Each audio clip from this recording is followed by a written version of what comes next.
Well, it said confirm, and I confirmed.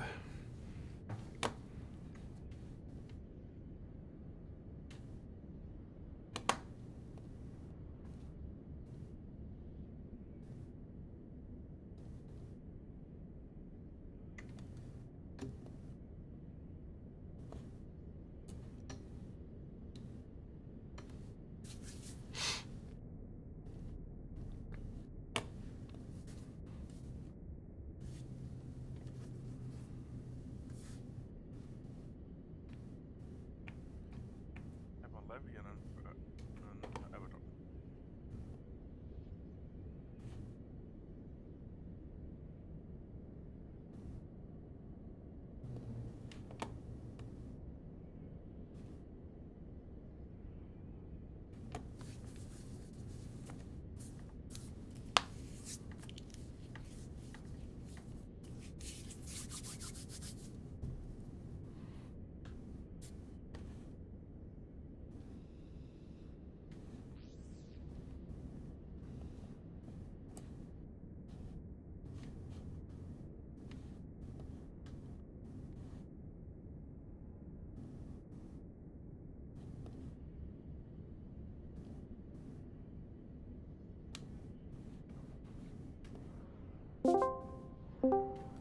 Hello.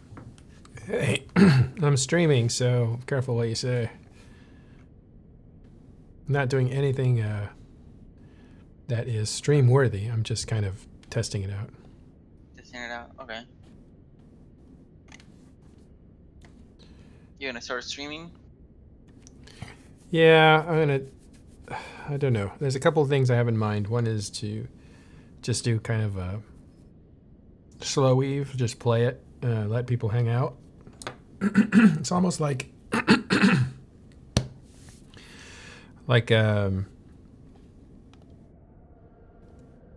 don't know, like the Discord, but you know, with a visual element to it. And then the other thing would be to do Photoshop stuff and record it and then show it to the guys. We got to do more training. We haven't done any of the support training we were supposed to do at INN. I don't see you on Twitch. Refresh it now because there's like a 5-minute delay because I'm using this stream thing. Your what's your username? Just search for Matterall. Matterall, David Matterall.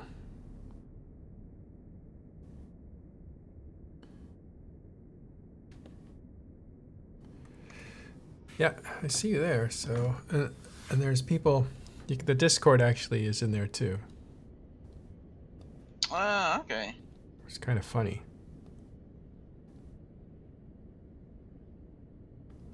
Why is this jammed? Oh yeah. It's 2 people, you and me. Good. I don't want anybody here. So where is this? Where did you say hi just now? In on Twitch. Oh yeah, cool. Twitch, yeah. So I have this handy little thing where I can actually direct my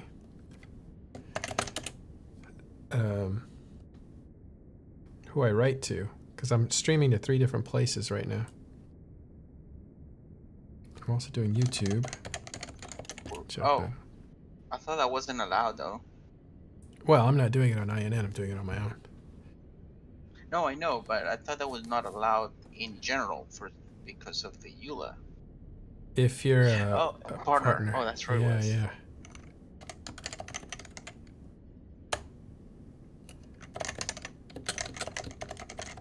Ooh, someone's responded right now. Yeah, go YouTube. Yeah.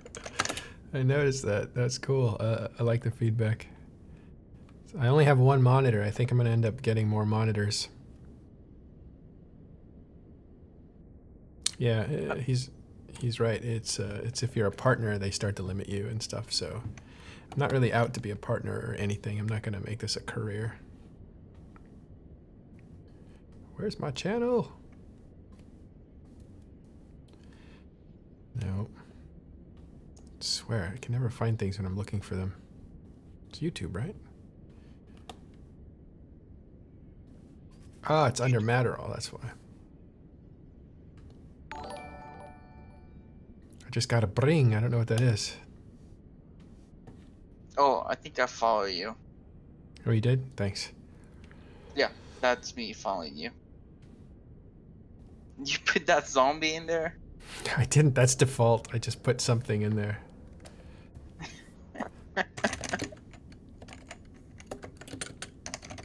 So this is the alpha of your stream, right? Alpha testing.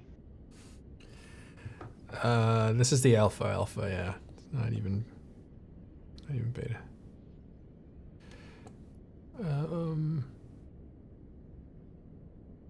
Almost got it here. So, okay, yeah, so I think my channel.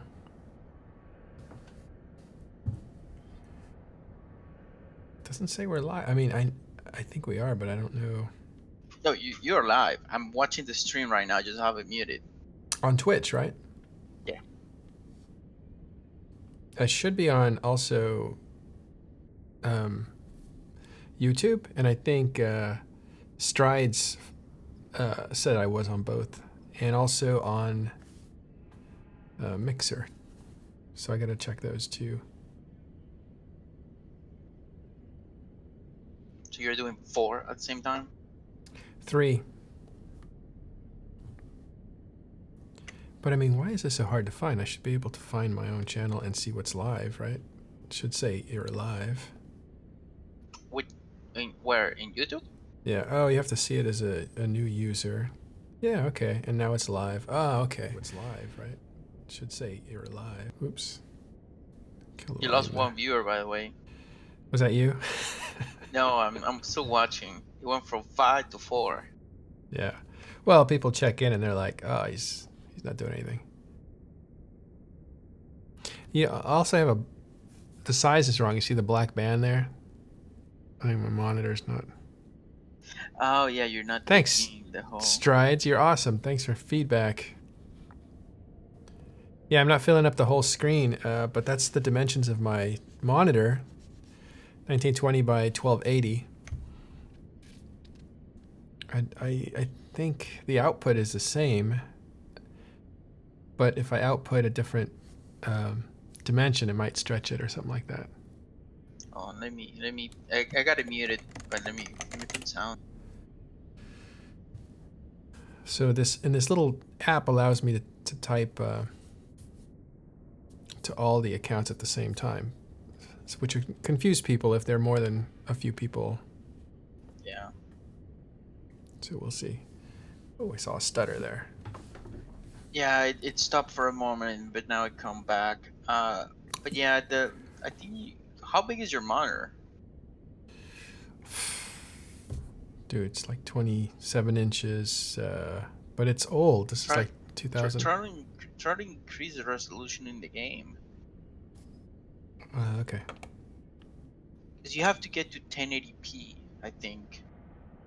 I don't know if I can reach it. You're streaming. See, you're streaming at 1200p. It should be 1920 by what? 1080? Yeah. I don't know if that works. We'll try it. It might stretch. Yeah, it made everything vertical. Yeah, like that. 1920 by 1080. Oh. Yeah, it made everything vertical. Yeah, hit apply. I did. Well, remember, I'm seeing it like 5 minutes late. Yeah, but I think it has to be your stream. Yeah, not this. Your stream options too. Now you have a lot of black space under it. At least on Twitch, you have black spaces. All right. 2 black bars and a bottom black bar. Let me go back to broadcasting software.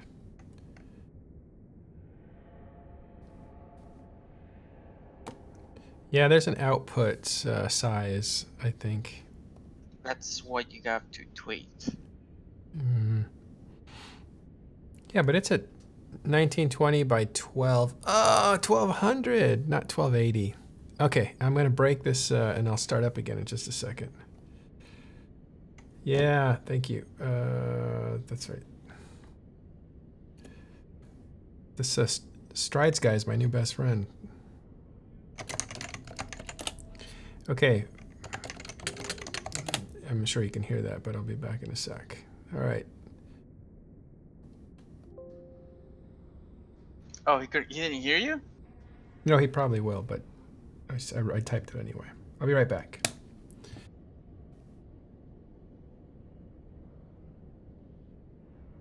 But now I got a black line under my... Oh, unless I did it wrong here. You have to match. The output stream has to match the screen size. Because you're only streaming Eve. Yeah, they're 1920 by 1280. That's what I have inside of this OBS thing.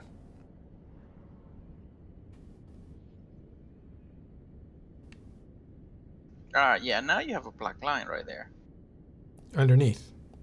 Yes. Huh. Hmm.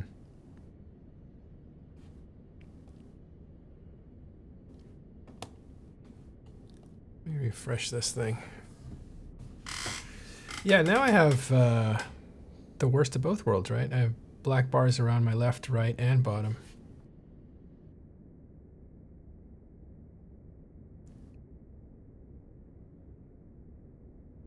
Yeah. I think it's something in So, this. so see, now it says now you have to set Eve to 1080p, so you cut off the 120p at the bottom. Oh, because I never changed it back. Yes. Okay.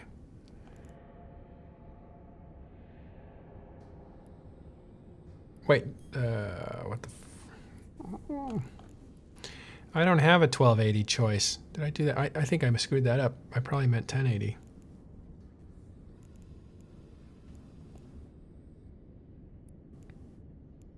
So that there, you have 1920 by what? 1920 by See, now that's smaller. 1200. How's that? Yeah, no, you have to go by 1920 by 1200. What if you set your stream to that dimension? Okay, I'll go back and fix that. OBS, set OBS to 1920 by 1200. Okay, I'll be back in 1 second.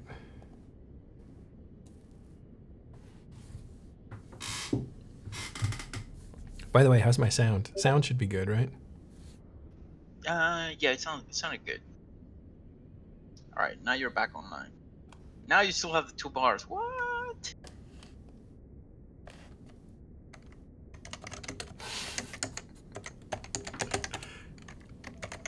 Yeah, you got the 2 black bars on the side. Yeah. All right, so it wants to go wider. I think it wants like 1920 wants more width, which is the second. No, first is width, isn't it? Yeah. Yes, one more than I always get that wrong.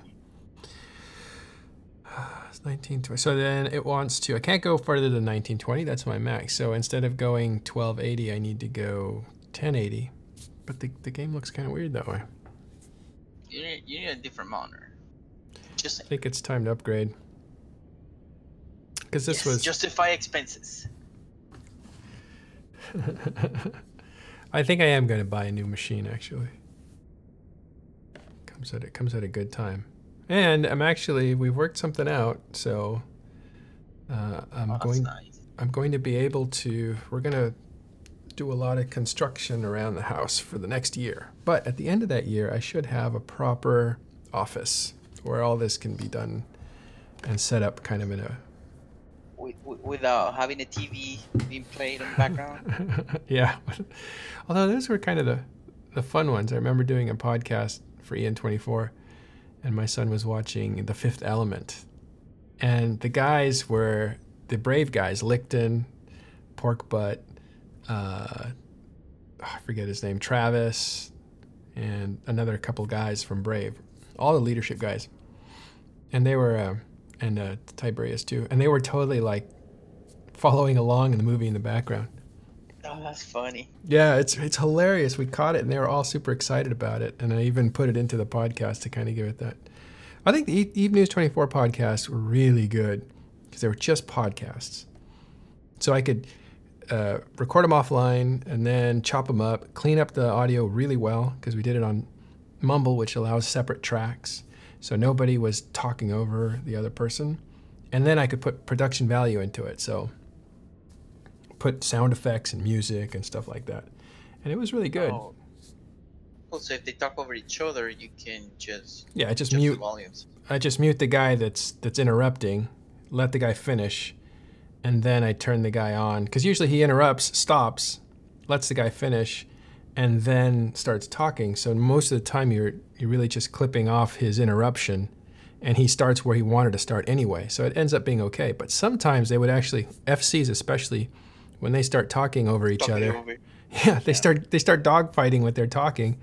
So I had the FC for NC, Northern Coalition, and the FC for Providence when they were duking it out. And those guys, they just talked over each other the whole time. So I had to literally just go in there and take the tracks and separate them out. All right, more information from Strids here, or Strides, I should call them.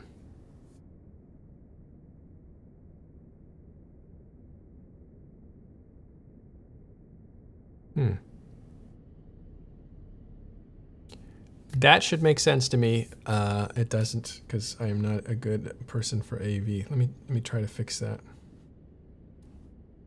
User error.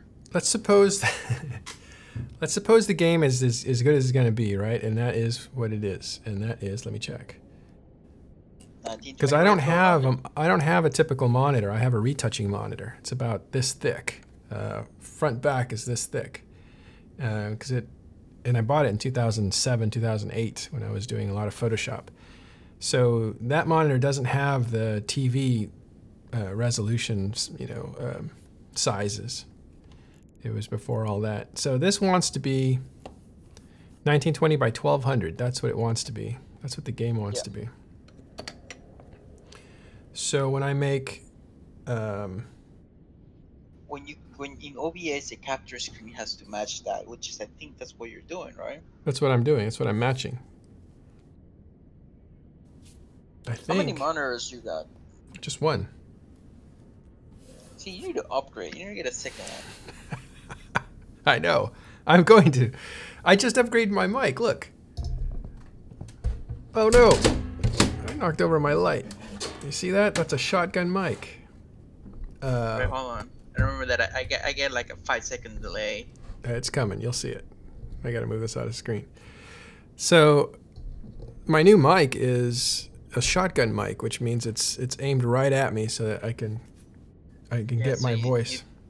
You don't pick. It's a directional one, so you don't pick stuff on the background. Yeah, because that really bothered me all the time. I could hear, and there's processing you can do to fix that, but. Hi, Tío Porunga. Does that sound Latin to you? Spanish? Yeah, sound a little bit Spanish. But I mean, yeah, if you configure the sensitivity, you have the wind guard. That's what it looks like. Well, that's yeah. That's not a wind guard. That's guard. This is the wind guard. I just took it off because I'm not doing any wind, and I think it's fine. I don't. And I got a post processor, which I don't want to lift up because it'll just bring a bunch of wires. But, well, actually, let's see if I can do it. So I went ahead and, don't break. See, it's like a real mic and has a post processor on it. So that actually substitutes for. Oh, that's cool. Put it down for a second. Yeah, it's a hardware processor, so I can actually get some clean gain. And the advantage to that, and this is the problem I have. I'm in an office, a den basically, but it doubles as a couch with a TV in it. But I'm at a corner, so over here on this side, I'm looking at two walls come together with paintings, right? And I can't really drape soundproofing material.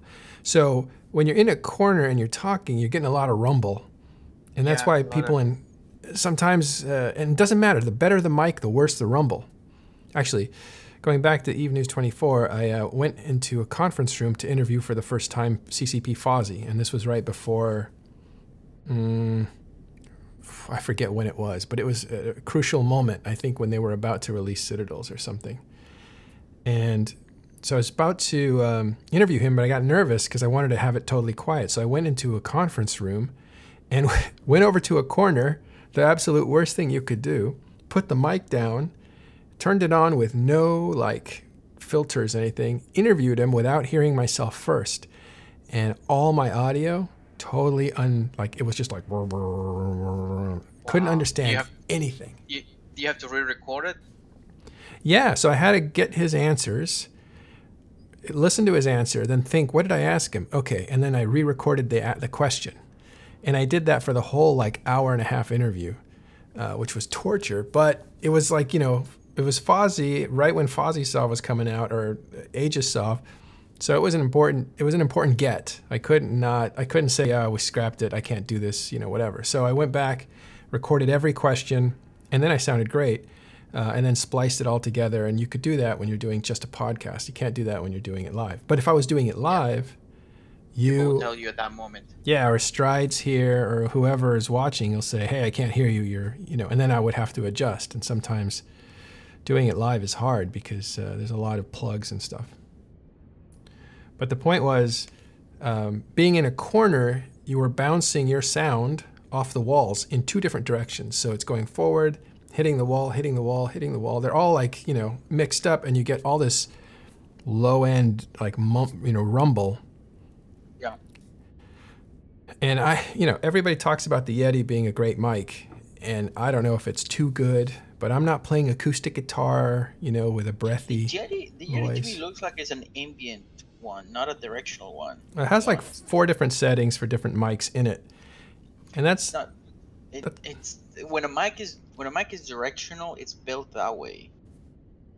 So well, yeah, I don't know how they work, but I do know, because I worked in film, I do know what a shotgun mic is, and I do know how it sounds when you carry it in with a boom over an actor. You can pick up sound and you can isolate sound. So I just said, you know what, I know that, so I'm going to go and buy a new mic. But the problem was, do I really want to invest in this? Do I really want to invest in streaming? Do I want to invest in, it's... But because Patreon was there, yeah, I agree with Strides. The Yeti, they say it's great and whatever, but I just had nothing but problems with it. So I got rid of it, and I'm glad I got rid of it, because this mic, I think, is going to pick up the quality of the voice with better noise isolation. I can hear you really clearly right now. Yeah. And I'm not hearing a lot of background noise.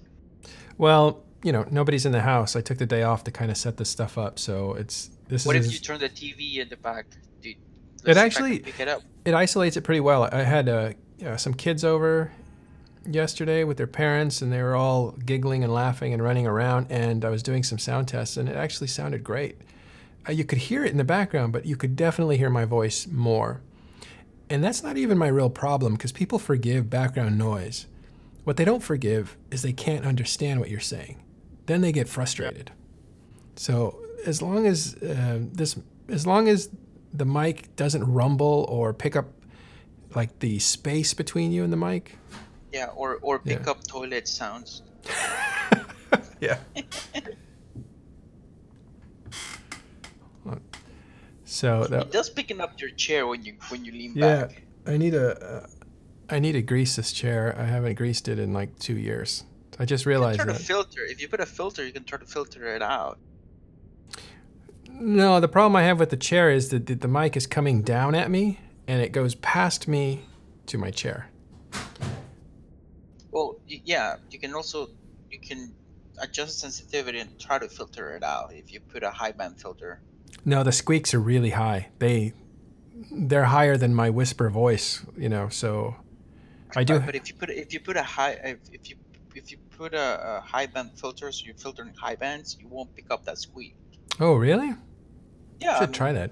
I used to do some recording for a band, playing a band, do a recording. You put a lot of filters to try to take all that stuff out. Even in studio when it's quiet, movements and things like that, you try to put filters. Oh, You just have to find where the sound is of the squeak, and try to filter those. that frequency. Which is that frequency. Yeah, it's different from a voice. A voice is usually a little bit lower. Yeah, you're right. And there's a lot of room above a voice. Like a voice will end at like, oh, I don't know, 900, and then it goes up to like 12,000 or something like that. Yeah, there's a whole, especially squeak. That's a really high pitched sound. So you can try to remove that.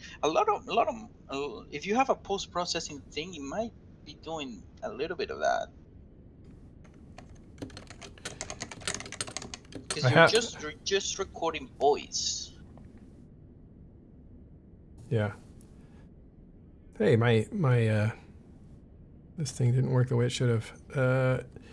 So I have the ambient sound on in the game and stuff. I could turn that up. I wanted some background noise, but I have it really low. I will fix the squeaks in the chair. I'm not going to get a new chair, but what I was saying was I didn't want to do any of this. I had a Yeti that I got from my friend at work for, he was going to get an XLR version, so he sold me his USB version. I thought I'll just get a good mic instead of a headset. Big mistake. I should have just used a headset, because all people really care about is, can they hear your voice? They want to know what you know. So the quality of the voice really wasn't that important.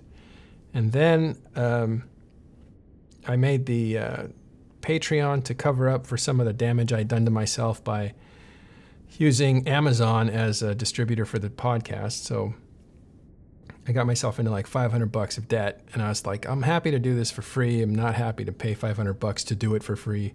So then I asked people for donations, and I got a bunch of Patreon people over the last year that paid for all that for me. And then because it was going, I thought I'll just keep it on, but I'll tell people the commitment's over, which is what I did. And it's led to some extra money. So then I went to the guys that do the show with me and said, can you guys, if you guys have some needs, let me know what they are, and we can maybe spend some money on getting better equipment. So I've asked them if they want, maybe a better microphone or a better headset, or so whatever can make the show quality a bit better. And so we'll see. And so my first thing was, it's a luxury because my mic is fine, I guess, but I really want to get better sound, and that's what this was about. And now I'm setting this up thinking, well, I've got the sound down. I've got some of the video down. Obviously, I don't have it down because I've got black bars on the sides. So what I'm going to do is maybe just do a bunch of, come hang out. Let's talk about Eve if you want. But I'm going to play this game anyway. And so it's just kind of like opening up our Discord to more of a visual thing. I'm talking way more than I thought I was going to talk. I was literally just going to click around and do stuff while people came and visited and stuff like that, which is what the whole idea is. Cool. You gonna do anything with lighting, or you're good with the outside lighting? I got one light right here. I will just show you. Yeah, it looks like it's shining over your right side, a little bit over your right side. Yeah. There's the desk lamp. Yeah, you're using a white light a little bit over your right side. Yeah. You have a filler light or no filler light? Well, I have one key light that's just coming at me, and then I have from your right, from my left. I think I'm mirrored. Maybe it's the camera. I flipped the camera. I mirrored it so that I could understand which way to move. Like I need to move this way or I need to move that way. So it may look weird. It's actually reversed for the viewer, but the viewer wouldn't know that, I think, unless that's kind of a weird thing. Can you sense that I'm off in some way? Yeah, the light, it looks from me, is coming from your right. Interesting. Okay, so is your wedding ring on your right hand or your left hand? It's my right hand. My left hand. I don't know my right and left. That's my left hand. Exactly. So from me, it looks like your wedding ring is on your right hand. Yeah, that's because I have flipped it. I mirrored it for my own. That's what it is. Okay. Yeah. It's not you. It's me. So okay, so you got a key light from coming from the left. You don't have the fill light or the what's the name of the other? It would be a fill light, but it's really just a desk lamp, and that's just a desk lamp. That's yeah. And but I should have an overhead. I should have a light behind me to outline my black areas. Yeah, but you have a window. That's what it looks like. So you have a lot of light you're right. through the window. Well, So and that that's could serves to define the edges. Yeah. Yeah, it serves to define the edges. It's the most narcissistic stream ever. Talking about light, yeah. Do you like the way my hair falls and glistens from the lamp on the desk? No, but that's what. Well, it's gonna get weird if you start asking if you start wearing glitter.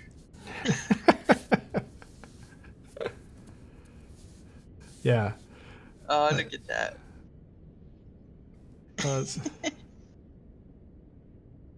Yeah. Don't tell the Imperium I'm streaming. I'll get busted. I'm just kidding. They know. They're the ones helping me kind of put this together. And nothing's changing, so don't worry. All I'm doing is trying to get more use out of the stuff that I bought. Also, the cool thing is the wife aggro is way down. I don't know what happened. I think I told her. I think I told her, look, 100, 200, 500 people show up to watch this show every week. And she's like, all right, well, keep doing it. So that helps with the aggro, yeah. So yeah, so that alone, I mean, I'll tell you the truth. She'll never see this. She's not around either. I know I'm looking over my shoulder, but I guess when I try and get away with something, that's natural. I did the first year of Talking in Stations working late at the office. Super deceptive. And I think she knew, but she was kind of going to let me have it and stuff. And then I switched to doing it at 7 a.m., which is what we're back to now, because I just couldn't be reliable. Like, I didn't know if I was going to be able to do the show or not. I don't know how I only missed 2 or 3, but there were times where she's like, it's Friday night and we want to go out.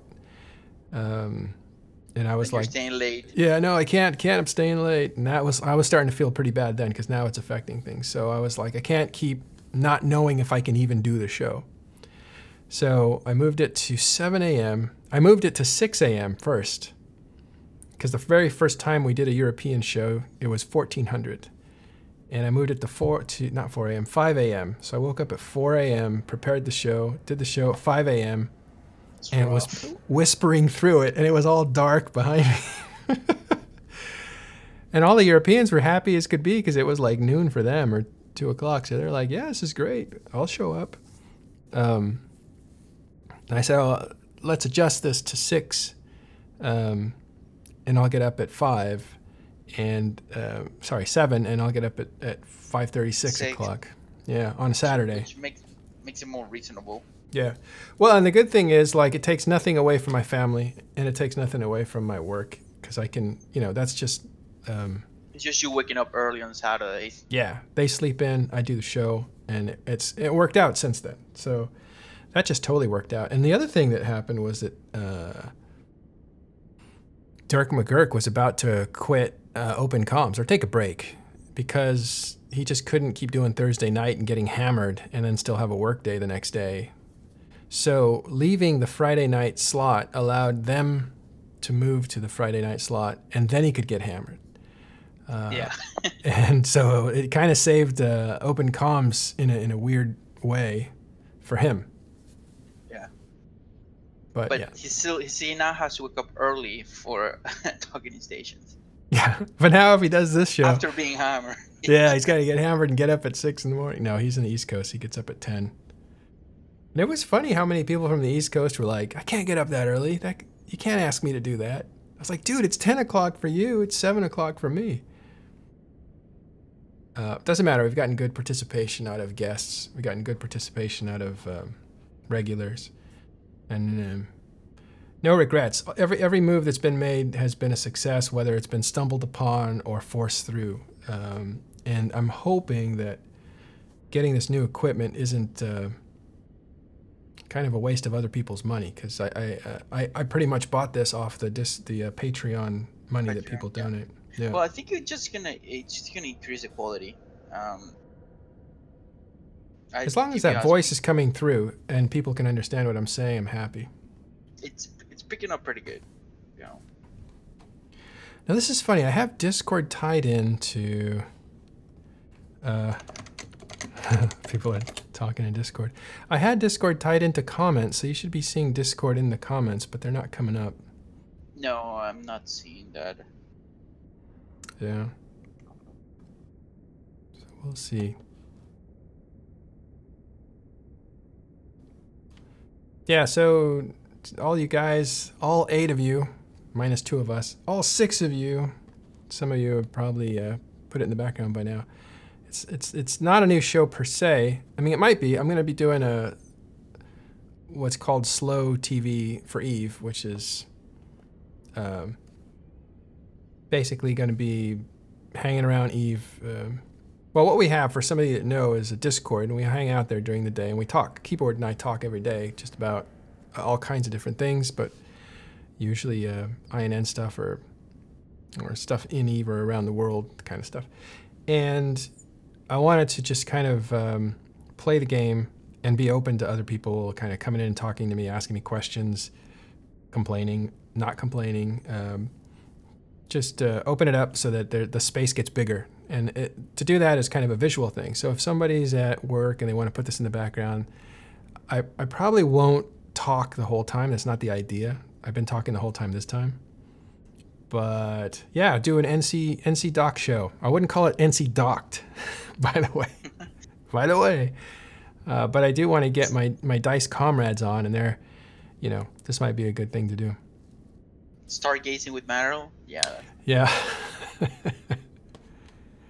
I keep trying to come up with names, and if you guys have been on my Discord lately, I've been having a real tough time naming a channel that's a free-for-all channel where people can fight. I'm telling you, Keyboard's Corner.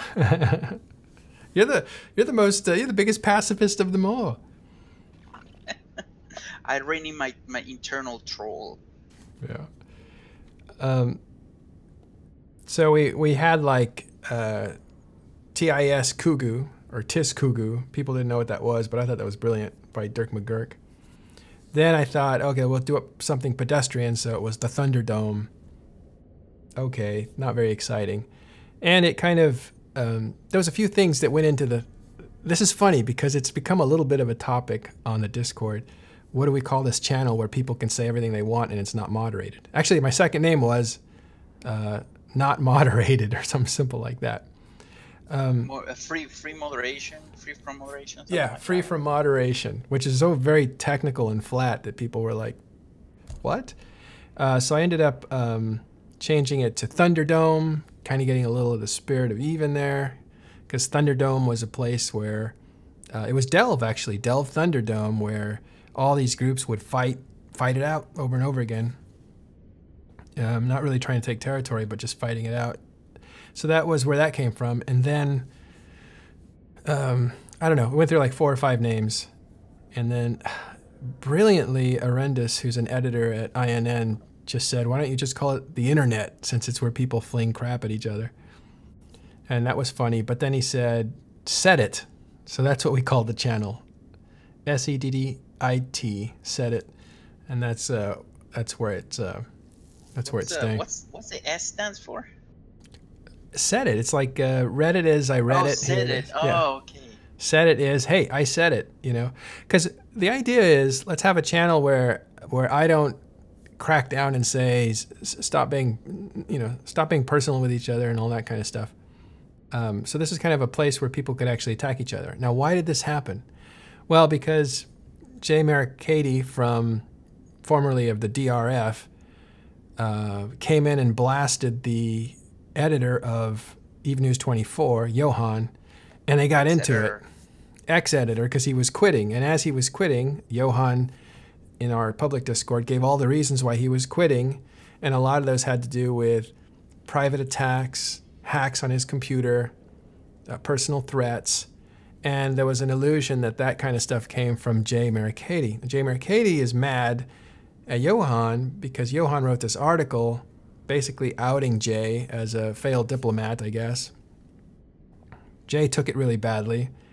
So all these things happen to Johan, and Johan thinks that it must be Jay because Jay's a computer guy and he has access to these sorts of things. So there was this flurry of, I'm leaving EN24, this has gotten too complicated, it's too dramatic, I'm not pointing the finger, but pointing the finger at Jay, and da-da-da, and so it went on for like a day. So then Jay logs in, sees that, and just blasts Johan, and then logs out. He drops the mic and takes off. And then Johan fights back, and these guys go back and forth, right? And I wake up at 7 a.m. and I'm thinking, what the hell happened? We have like 10 pages of really like, you know, people fighting. And that's not what Talking in Stations is about. So I went in there and just deleted them. I banned them both temporarily. I just banned them because when you ban them on Discord, it allows you to erase all their messages for 24 hours. It's a lazy route. Yeah. Yeah, because I started plucking out, actually what I did do is pluck out as much as I could of the damage, right? But there was so much said, and I didn't want to read it all. It's not really my thing. So I took out all Jay's stuff because he only wrote a couple things. And Jay wrote me complaining that, hey, how come you took out my stuff? Am I not allowed to defend myself? And I was like, I took out his stuff too. It's just there's so much of it, I don't know if I missed some stuff. And I don't want to read it. So what I did then was I banned them, and that allows you to wipe out all their messages for the last 7 days or 24 hours or month or all of them. And so then I decided I heard the bring again. Are you subscribing again? Cool. So then when I banned them both, it erased all their messages, and then I put them back in because I didn't ban them. I just took their messages that way. And so what happened then was that It's a follow. Cool, a follow. So Johan said, all right, well, you know, why'd you erase everything I wrote? Because now all my reasons for leaving Eve News 24 are gone. And so his public statement inside of Talking in Stations Discord was gone, which was kind of unfair because, you know, that didn't have anything to do with Jay. So I said, well, you're free to type it again, which, you know, it's kind of like once you say it, the energy's gone, so you don't really want to say it again. So he said, why don't you just have a place where it's not moderated? And I thought, okay, maybe we've come to that, since that was an actual meta, you know, moment that got erased. And people were kind of like upset that they couldn't read it because people were coming to read it, but it was gone. So then, oh, I heard another fairy. Okay, I'll stop saying that, but that bring sound. Sorry about the animation. I haven't done any animation yet. I will change the animation. If you're a good streamer, you're supposed to read the person and give them thank you for following you. Right? But I'm not a good streamer yet. That will happen. And I have to be watching myself, but I can't really see what's going on. Well, it shows on the screen on the stream. Right. I got to fix those black bars, and then I'll be able to thank people for following. But so the point of that was that they said, give us a space where we can fight. And I thought, okay, we'll give you a space where you can fight. And that was what the unmoderated channel was about. Yes. But you didn't put... Oh, go ahead. Go ahead. I was going to change the subject. I was going to say that you didn't put the non-safe for work tag. I did initially, but somebody said, I don't want to go in there. What's that channel about? And because it was not safe for work. And I said, oh, it's fine. It's just, I don't know. I put that up there as kind of like a threshold that you know you're passing into an area where people can say nasty things to you, and you know, you can't call for a moderator to stop it. But that wasn't clear at all in the name because we didn't have a good name. And the not safe for work kind of feels like, am I going in to see, you know, pictures of war or pornography? Yeah, so people get scared of that, and it was too powerful a block. So we took that off, and then we tried to find a name that would convey, this is a place where you're not moderated, but I didn't want to encourage people to fight, you know, because if you name it Thunderdome, it's kind of like, get in here and say something that's going to hurt somebody's feelings or whatever. And that's not what I want to do at all. So Yeah, I challenged you to a fight. You didn't respond. you did, didn't you? I did. I totally missed it. It's so said it was perfect. It's kind of like, there it is, I said it. You know, maybe nothing happens with that, but I got it out. And that just conveyed the right message. So finally, that's the name. Yeah, for now. Somebody then gave a, see, good suggestions come all the time, but I said I'm taking my finger off the button because I changed it like 4 times since then. So there it is, unmoderated channel, Insider Talking in Stations Discord. So you guys can duke it out if you want. I'm not gonna break anything up in there, but don't link anything objectionable, like stuff that, you know, kids can't see over parents' shoulders, kind of stuff. Yeah, so Strides, I am going to get a second monitor. I think, you know, computers have a way of creating their own needs. So you get like, it used to be if you had a computer and you bought yourself a new, I don't know, graphics card or motherboard or something, then all of a sudden you'd need like another power supply. And if you're going to get this power supply, then you need a new body. And then, so they have a way of creating their own need. And that's kind of what's happened now, because I got a good mic situation, so I'll probably, you know, invest in, well, the easy thing is to get a second monitor, maybe even a third, but I just don't have that much real estate because I share the desk with my wife. I don't want to push her out yet. See, you need a bigger desk. Right. I need a need a banisher somewhere. But yeah, so a second monitor will probably help, because then I can just look at it over here and you know, comments. But this is after a second monitor, you get a third monitor. Yeah, it's not the direction I want to go, frankly. I was very disciplined about, when I was doing Photoshop, these guys had like a palette monitor and all this other stuff, and I would look at them thinking like, dude, that's, you have to swing way over there to get your you know, your things. Why don't you just learn the quick keys and, you know, tab through stuff? Like, I used to use one big monitor to do all my retouching. I didn't need spare monitors for that kind of stuff. But all those guys had like 2 or 3 monitors. One guy had like 9 monitors. He had them up the wall. He built a whole cage. He looked like he was Neo. And one of the monitors was just a TV that he was watching all day long. Yeah. It's entertainment. Yeah, and I looked at that and I'm just like, you're frying your nuts off. It's like, how are you going to have kids later? But that was the wrong direction. So I've always been a proponent of one monitor. But this new hobby is just, you need a second monitor to take a lot of the stuff you need to actually monitor off to the side, because you need to be looking at that and looking at this at the same time. See, Uncle has it right. Get the dual monitor arms and stack them. What do those look like? Like a fork kind of thing? Don't you have to put those into the wall or something?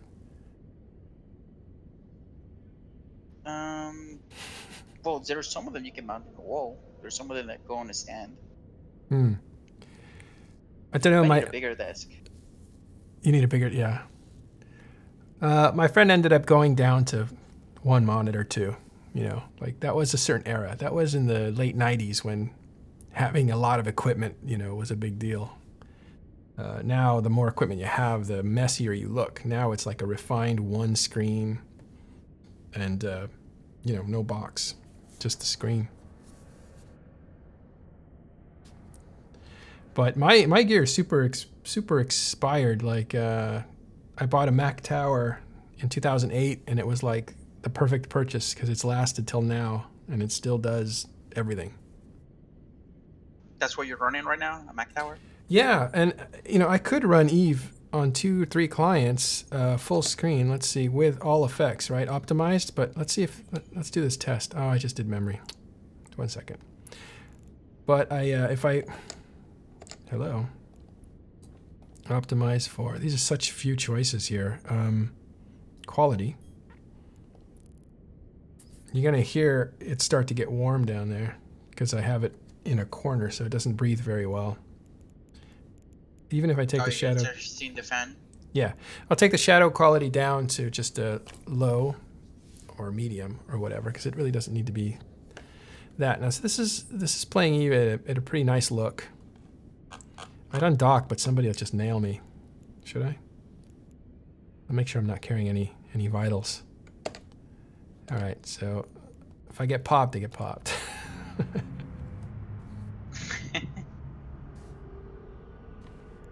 Well, don't you have an Insta on dock?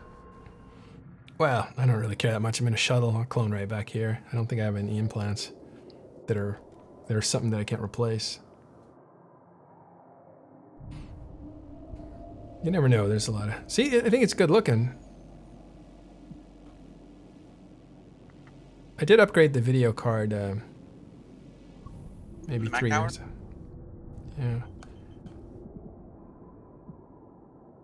Yeah, on the Mac Tower. And that's not as easy as it sounds. I mean, it's easier now, but at the time you had to buy spend $100 more than usual because the PC cards were cheap, but the Mac cards are not cheap. And they only hit certain intervals, so you can't just use any card.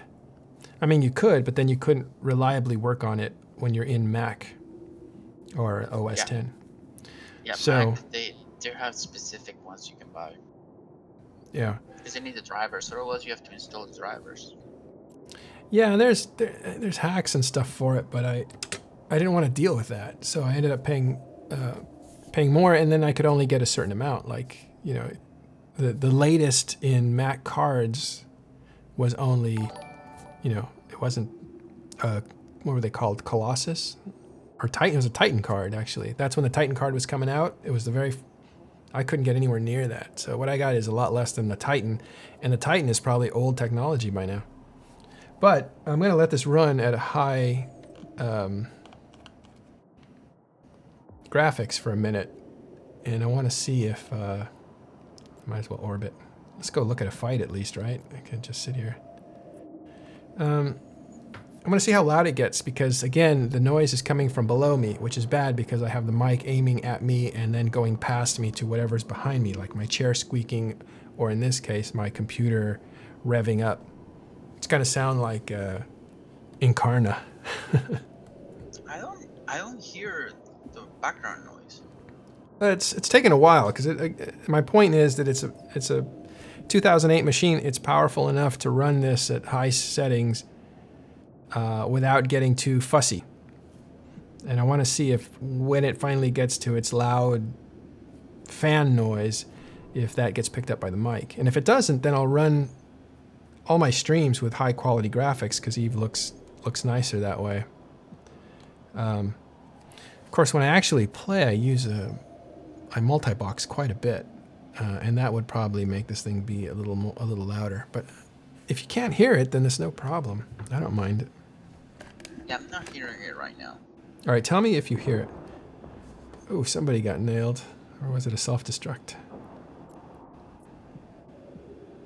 Take a closer look.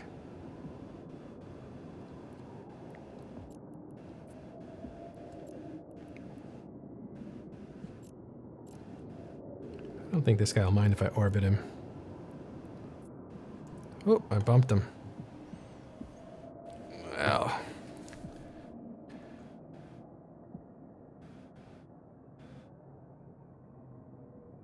Yeah, I'm probably gonna crash into a bunch of these guys here. Wait. That's kind of funny. I never thought of doing this. Orbiting a ship at the undock of Gita Gita. undock. Yeah, see how many ships you can bump. That's kind of funny. Boy, these lines, they look like I'm gonna hit that. Yeah. Oh! Oh, I got hit with fireworks. Oh man. Is it following me? Yeah, they're following me. Oh. Yeah. This is funny. Fireworks actually scared the hell out of me, or snowballs, when I was when they first were introduced, which was many years ago. This is funny. Oh, one of these is gonna take me out when an actual missile gets shot. And let's see if I can tab back. Yeah, I don't see much lag. Just a little bit of jitter, but How about the sound? You hear anything in the background? no. Well, I got the stream muted, but nothing coming from your. When this is minimized, let's see if I Now can- I'm seeing lag. See, now we see a lot of lag. Yeah, because I have it minimized, so then it drops the frame rate. So I need to figure out how to get my text above here. I know it's possible. Yeah, this is hilarious. So just to describe what's going on, I'm orbiting a ship at 1,000 meters, and I'm in a shuttle, so I'm moving at a nice clip. And so these missiles are actually fireworks being shot at me, but fireworks are traveling a little bit faster than I am, so they take a while to catch up. And so what you're seeing is a ring of fireworks off the undock of Cheetah. And I hope this isn't a bannable offense. Totally happened organically. You can see the blue circle there is the radius, and you can see the fireworks like hitting me and lighting up behind me as a trail. So actually widen up. I'll widen this up to 2,500, see if get a different trajectory. Oh, I think I hit a wall. What's going on down there? Another ship. Yeah. Oh, it's a Stratios that's shooting the fireworks, I think. Who is that? Oh, it's just dude. Let's see. Yeah, it's a Stratios. What happened? I got stalled.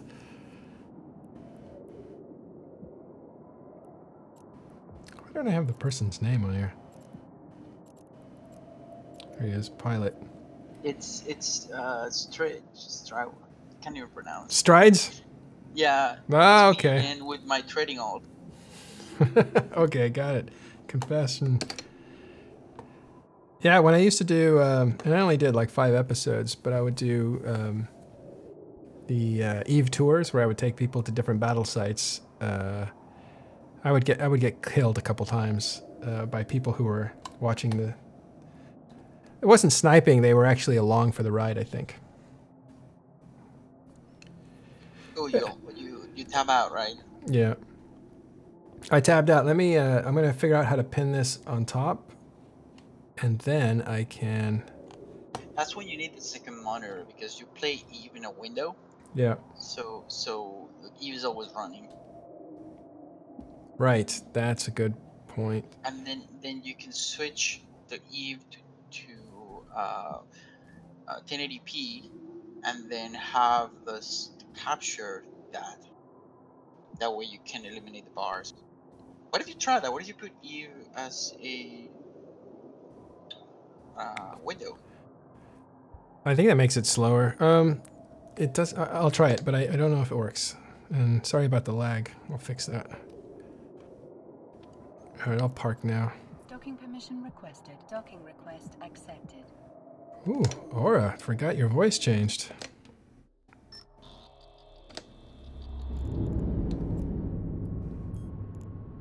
I think this clips a little more room off the bottom. Yeah, okay, now I can see the type.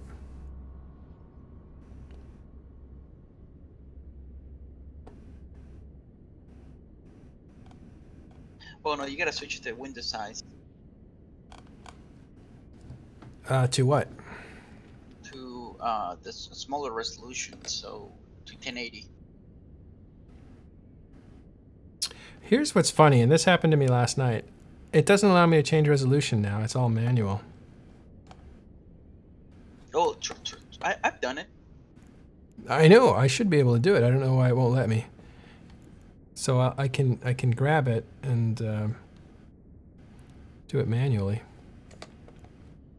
That's weird. Oh, I know why. Because I double clicked on it, which means it was maximized, and then it doesn't allow you to do it because it's maximized, right?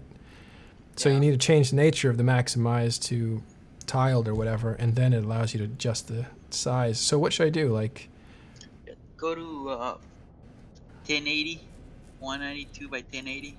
all right. This might not stretch it. Let's see. Yeah, this didn't stretch it. Oh, you know Yeah, what? no, it won't. It won't because you're not taking the whole screen. Yeah. Now you can set your screen capture of Eve to that resolution. Let me double check that resolution. Okay, so 1920 by 1080. And Yeah, and on OBS you do that. yeah, let me see what I got. Okay, we're gonna interrupt the stream. I'll be back in just a minute. These are all tests, so...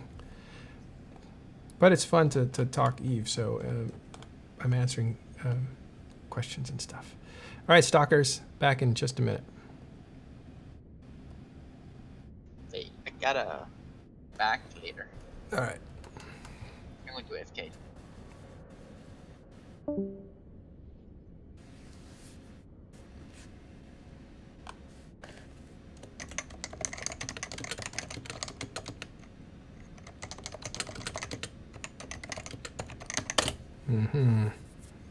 Let's see if this worked. Yeah, Strides, thank you for your help. That works. I can actually work much better this way. Excellent. Thanks for your help.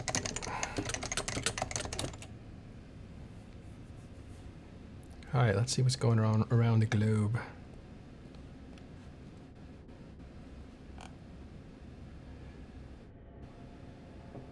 Huh.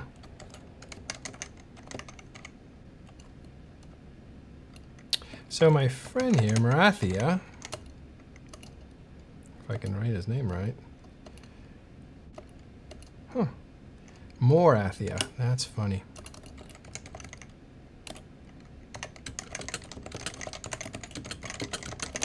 I'll invite him to talk. He had something very interesting to say. I actually recorded it a couple days ago, and I'm going to publish it as a standalone, like a mini episode for Talking in Stations, which is what I plan to do every twice in between shows, because the show is once a week, every Saturday. It gets published like every Saturday night, Sunday, depending on where you're at in the world. That's pretty much the weekend.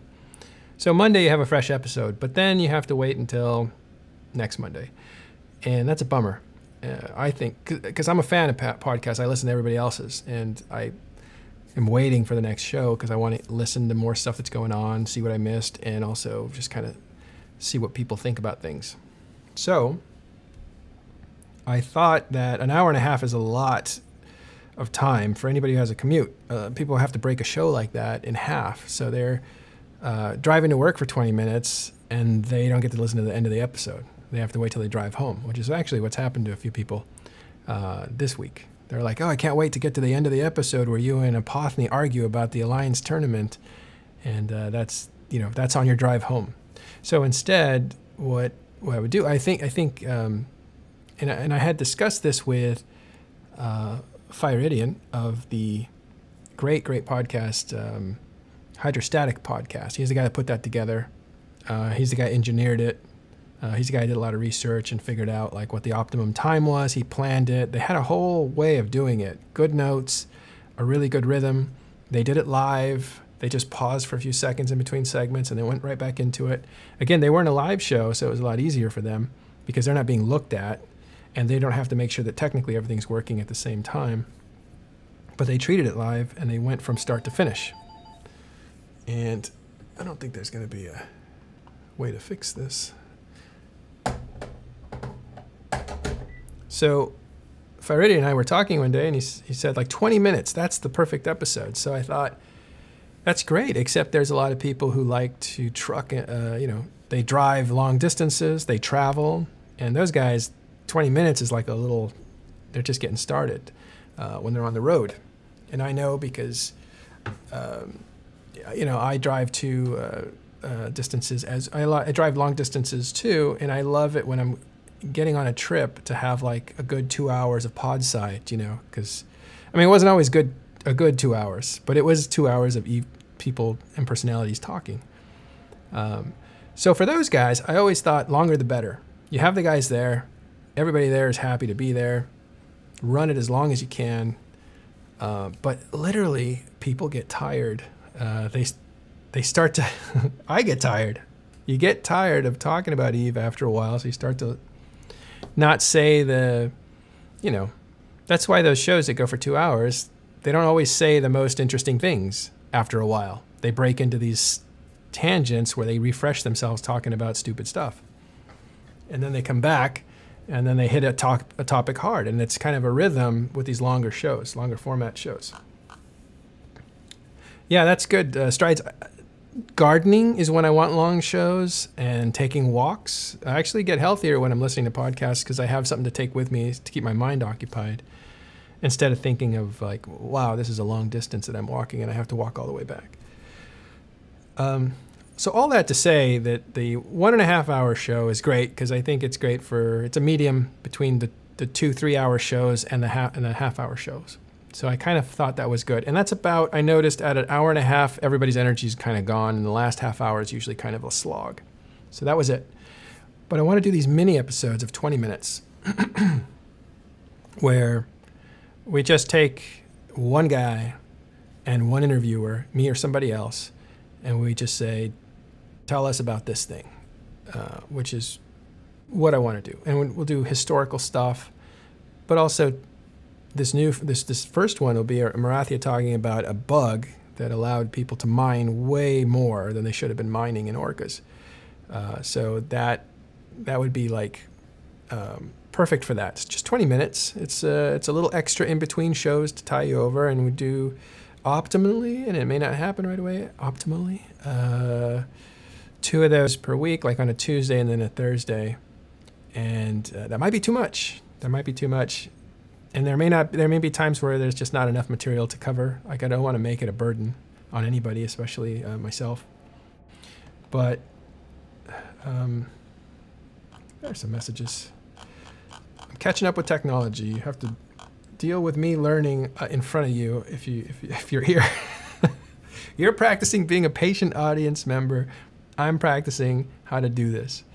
But those 20-minute segments I think would be good, because they're just little morsels, one topic, one person, not a lot of discussion, and it holds you over for the next thing. And then you can also hit these moments where something happens in the middle of the week. Like, you know, there's supposed to be something happening this week, early this week. We thought it would happen Monday, may not be happening Monday. So it may happen Tuesday, may happen whatever. And we won't cover it until Wednesday, when it's kind of old news. Like Reddit's had it, INN, EN24, CZ, maybe, if they're alert, already wrote about it. Discussions have already gone back and forth. And so by the time Talking in Stations gets to it, it's kind of old news. So we then just kind of hit the summary of the discussion and move on. But we don't really tear into it much deeper than what has already been said. So yeah. So I'm not making announcements. I'm not publicizing this. I'm just going to try to actually get 20-minute episodes of Talking in Stations bits that aren't covered in the shows, that are stripped down, one-on-one interviews about certain things, and we'll put them in there, whether it be history or industry or what's going on in moon mining. Let's take a look at LowSec by talking to this one guy. And these are guys that actually may not be able to participate on the weekends for shows, guys or girls, but also maybe people who aren't good at shows, because these probably won't be recorded like this. They may not. But so there'll be a lot less pressure on a person that isn't used to being, you know, in front of people or whatever. But also, you know, if they screw up, it can be edited and stuff like that. Yeah. So, but also it can fit their schedule a bit better, so it can be done on a Monday night and, you know, cut up for Tuesday and that sort of thing. So. All right. So you guys can read these comments, but I'm just looking at them now. Interview by multiplexing bug never published. Yeah, by the way, I have a lot of stuff that I did and other people did that is not published yet, that I still want to go back for. I have some great historical stuff from people that were in Moo, and some great corporations that were just starting at the beginning of Eve. And the stuff that they talked about. I mean, these are the guys that played the game at such an advanced level early on that they created a lot of things we take for granted, like gate guns. Why did those even exist? Well, because a group named Moo abused the hell out of a low-sec pipe. So these traders were trying to get through, and they just got so demolished so completely that CCP had to say, okay, it's low security space. We're going to have to do something. So we'll put guns on the gates, and they'll kill you if you try to kill these guys coming through the gates. If you catch them by the belts, if you catch them roaming around the system, that's totally fine. But coming through the gate, you can't camp that as hard as you were. So stuff like that you know, the early pioneers of the game, I got some like 3 hours of interviews with those guys. I'll get those published, but I wanted to edit it so it's a little more concise because, again, 3 hours, you're rambling after a while and hitting stuff you shouldn't be. So Cortex Burn says, I think in a way, walking in stations is lucky to hit things. Is he saying talking in stations? Oh, it is talking in stations. Sorry. Somebody wrote to me, said they tweeted out, I love this show, Walking in Stations. So I misread that. I think in a way, Talking in Stations is lucky to hit things a bit later on than breaking news as you get a calmer, more collected show. And that's a very good point. Still excitement, not over the top drama, etc. And you're right, that may be actually the secret to the success, right? You have cooler minds that prevail because now you've heard different arguments and you can balance those out. And it totally makes sense. The other part of that is that the excitement for people who like to talk about Eve is to get in there and have that idea first. So I guess there's a little bit of a self-serving feeling of like, ooh, this thing just happened. Because what we do, and you'll see this in Talking in Stations Discord, is news will come out and the discussion hits the public channel and people just go at it. And they're going, you know, back and forth. And they like to grab things, put things together, say this makes sense with this. Somebody who's terrific at that is Noisy Gamer, who can basically look at something and say, look at this happened a month ago and 2 months ago. And sometimes he's off, but sometimes he's right. Like the financials put pressure on this to make this happen. Microtransaction changes are like that. You know, it's like, oh, what would, you know, the changes to clones, like why would that happen? Well, if you look back when they released these numbers 6 months ago, they crested on how many alphas were coming in, and now it's starting to go down. So they need to re-hit that to give it more of a lift, to get more new players coming in by making the alpha play experience a little bit bigger. You know, it's not just that CCP says we're going to do this. It's that CCP is reacting to what's happening as the game is evolving based on what players are doing too. So if not enough alphas are coming in, they're going to look at that and say, okay, we need to hit that again. Let's give alphas a little more power. And so that's when you get that announcement that we're going to increase alphas to be able to do even more than they do now. And so so the excitement of that is someone like Noisy Gamer would come in and see that and say like, oh, okay, I wonder why they made that decision. Let me look at my research and find that, yeah, the reported earnings had fallen, and so that may mean that microtransactions are slowing down because the new players coming in aren't buying all the stuff they need, like injectors to get up to speed and da-da-da. That's fun for us, right? We're Eve nerds, and that's fun for us. So that's where that comes from. So when all that happens and then Tuesday comes around, Saturday comes around and Talking in Stations is on, all that excitement's gone. Now we're only summarizing, which is not bad for the audience because then the audience gets a clean, calm view of it, just like Cortex was saying. But the excitement of discovery is not there either. Now, this doesn't mean that we're going to like go spastic and something happens and we're going to get on air and we're actually going to cover it when it happens. That's ridiculous. We can't do it if we wanted to. So that's not going to happen. But what it may mean is we can fill in gaps. Like, you know, something happened on Tuesday and then Wednesday we actually talk about it with somebody who's involved in it. We put out 20 minutes of that. Ta-da. So, yeah, so that's what I'm thinking of doing. Okay, this is not supposed to be me talking this whole time because I don't care who you are. If you monologue, it's not very exciting after a while. Some of the best guys monologue, and I just, you know, lights out, and it can be anybody. So that can't be too exciting after a while. But I did want to look at. I'm going to play my game, and you guys can follow along. You can totally take off if you want. I'm not out to make myself a streamer as a career, but I do like sharing what I know. And so what I'm looking at every day is Raw Moon materials. And I'm not looking to purchase, right? Because this has already happened. If you look at this, I open this up to a year-long view. And you can see, I think some of this, the announcement was probably here, and if I go through all these things, you can see that there's going to be a huge jump right about the same area, right around March. If I look at the paperwork, if I go back and look at the patch notes or the dev blogs, that's probably when something was announced. Obviously, when something's announced, people rush to the marketplace trying to speculate, trying to buy things when they're low because they know they're going to go high. The volatility of these things is different for each one. Some of them stay high. Some of them, wow, that one just stayed flat. What's up with platinum? I'm going to check that out.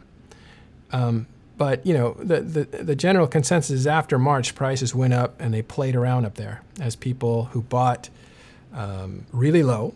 Because you can see here, like, let's just look at silicates, right? And this is something that, silicates is one that's kind of an R4. It's a rarity 4 moon material, which means that it's very common. It's only 4 out of 64.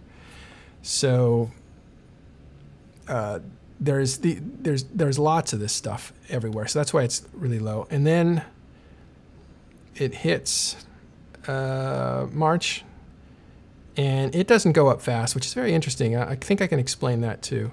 And then it goes up really high, and then it's just totally volatile. Because the people who are buying down here, they don't care if they get out, you know, right about here.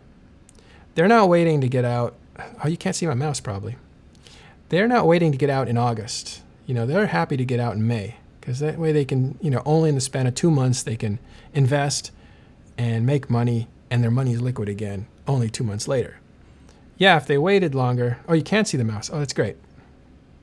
If they waited to August, they would make more money, but then their money would be tied up that entire time. And so those are the considerations that these marketers have. Some of them take 75% of their wealth and just always have it in the market. Some people want to get into a market, get out of a market, get into a market, get out of a market. It just depends on what kind of a speculator you are. And there's differences even there. I'm out of my element talking too deeply about economy. There's guys that do it much better than me. You can see Rodin's show, R-O-D-Y-E-N, or I don't know, something like that.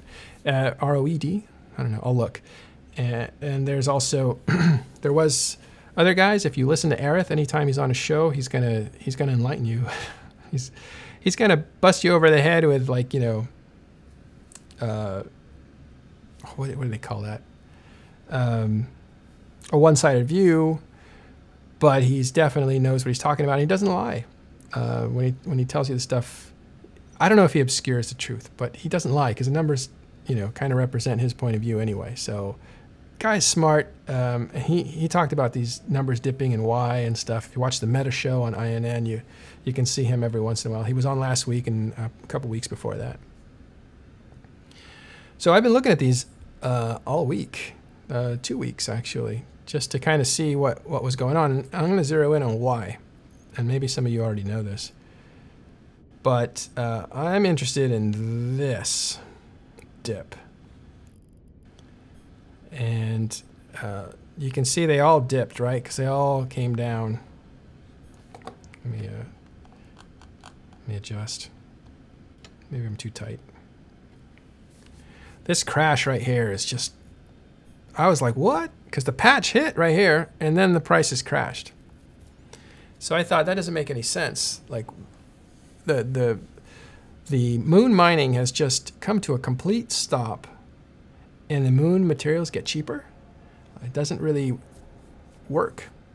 But if you think about it, what's happening here in the economy is the rarity is stopped. The reality is there that there's no more moon minerals.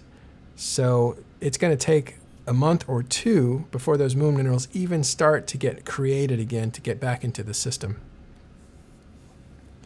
Yes, everybody, just like Stride says there, dumped their stuff because, again, the guys that were, let me find a good, Mercury's good, but I think Dysporium, yeah, okay, no, that's not a good one either. Here, I'll find a good example. These are all examples of this, but I want to find a good example so it's easy to see. Yeah, this is good. Okay, so the people who bought, let me go back a year. The people who bought here at about 15K, again, they don't care if they're selling at 25K. That's already 10K difference for all the materials they bought. Every one of those is a 10K difference. So they can already get out. They already made money if they get out then. But other guys would say, no, I'm going to wait till that thing hits. That's when the rarities, the scarcity and rarity is going to hit, which was right about here. You see how it's going up and down?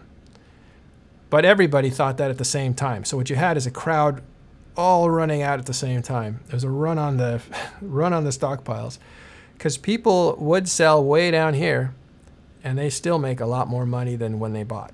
And those are the guys getting out.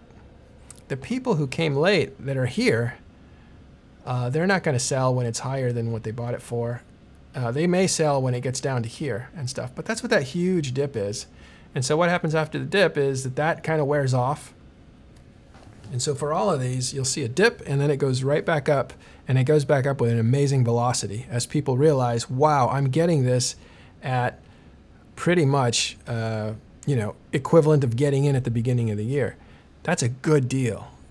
So 2 weeks ago when this patch hit, all I did was look at this every few hours, just buying. I just bought as much as I could. And I'm still losing money from the people who bought, you know, a year ago.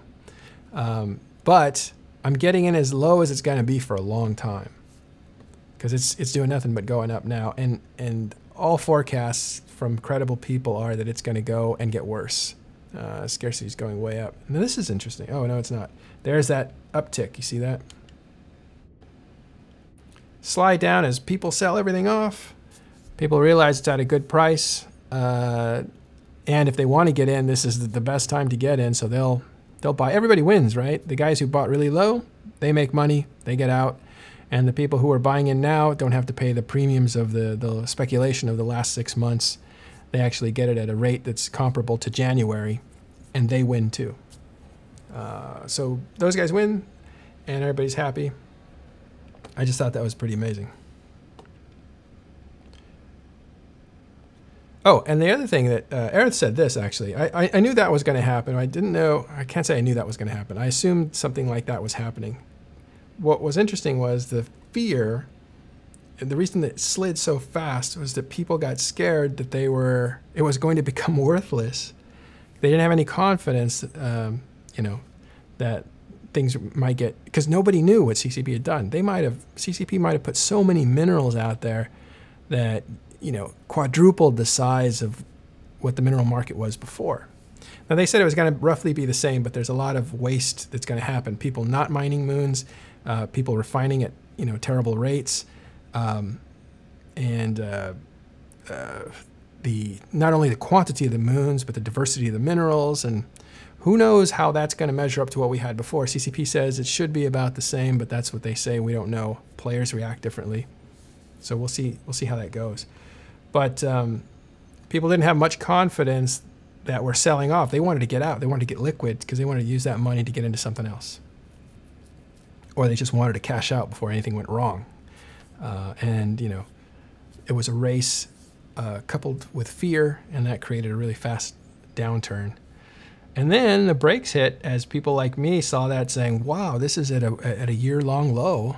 Let me get into this market. I wasn't planning to. I'd already bought minerals a long time ago. I wasn't planning to get into these minerals, but they're so low I can't not buy those. They're ridiculously low. And they're ridiculously low. And we know that they're only going to go up. I have confidence those prices are going to go up. So we'll see. This is the one that, look at that. They almost hit a year. I mean, almost hit a year-time low. That's huge. I'll tell you what didn't drop though. The low ends. Yeah, these guys just went straight up, and they kept going up. And this was Kenneth Feld came onto the show and said, well, I'll tell you where I'm putting my money, and that's pretty much the low-end moon minerals, because those are going to be the moon minerals that people aren't going to see as worth it. And they're going to be the hardest to get, to collect, because people aren't going to want to expend the energy to collect low ends if they have to use the same energy to collect high ends. And he's right. Look at atmospheric gases, which is a low end. It's an R4. Again, it's I think it doubles every time. So you get 4, 8, 16 or whatever, and they get the 32 and 64. I don't know. No, I don't know. But it's 4 is the lowest. So that's a low end. This is a tough one right here. Evaporate deposits. Look at this thing. This thing is going nuts. It's as high as it's ever been at almost 3,000. Now that used to be 500 or less than 500. It's now 6 times what it used to be. And that's just going to climb. Silicates, I believe, is another one, and then hydrocarbons is another one. This one is not going as fast as high, but it's definitely climbing. You can tell right here. And then the last one is, what did I say it was? Hydrocarbons. Hydrocarbons not used as much as, and it's climbing too. They're all climbing. All these low ends are climbing. It's a question from Anthony Andrews. Do you think people are dumping a lot because of warfare? Warfare may lack the liquid ISK, or is mostly speculation? Well, I think it's mostly speculation, but if you did look at a group like FCON, who have been under siege now for a month and a half or two, I don't know if I can bring that document up, but a document was released that showed their finances, and they were as low as they've been for months and months and months.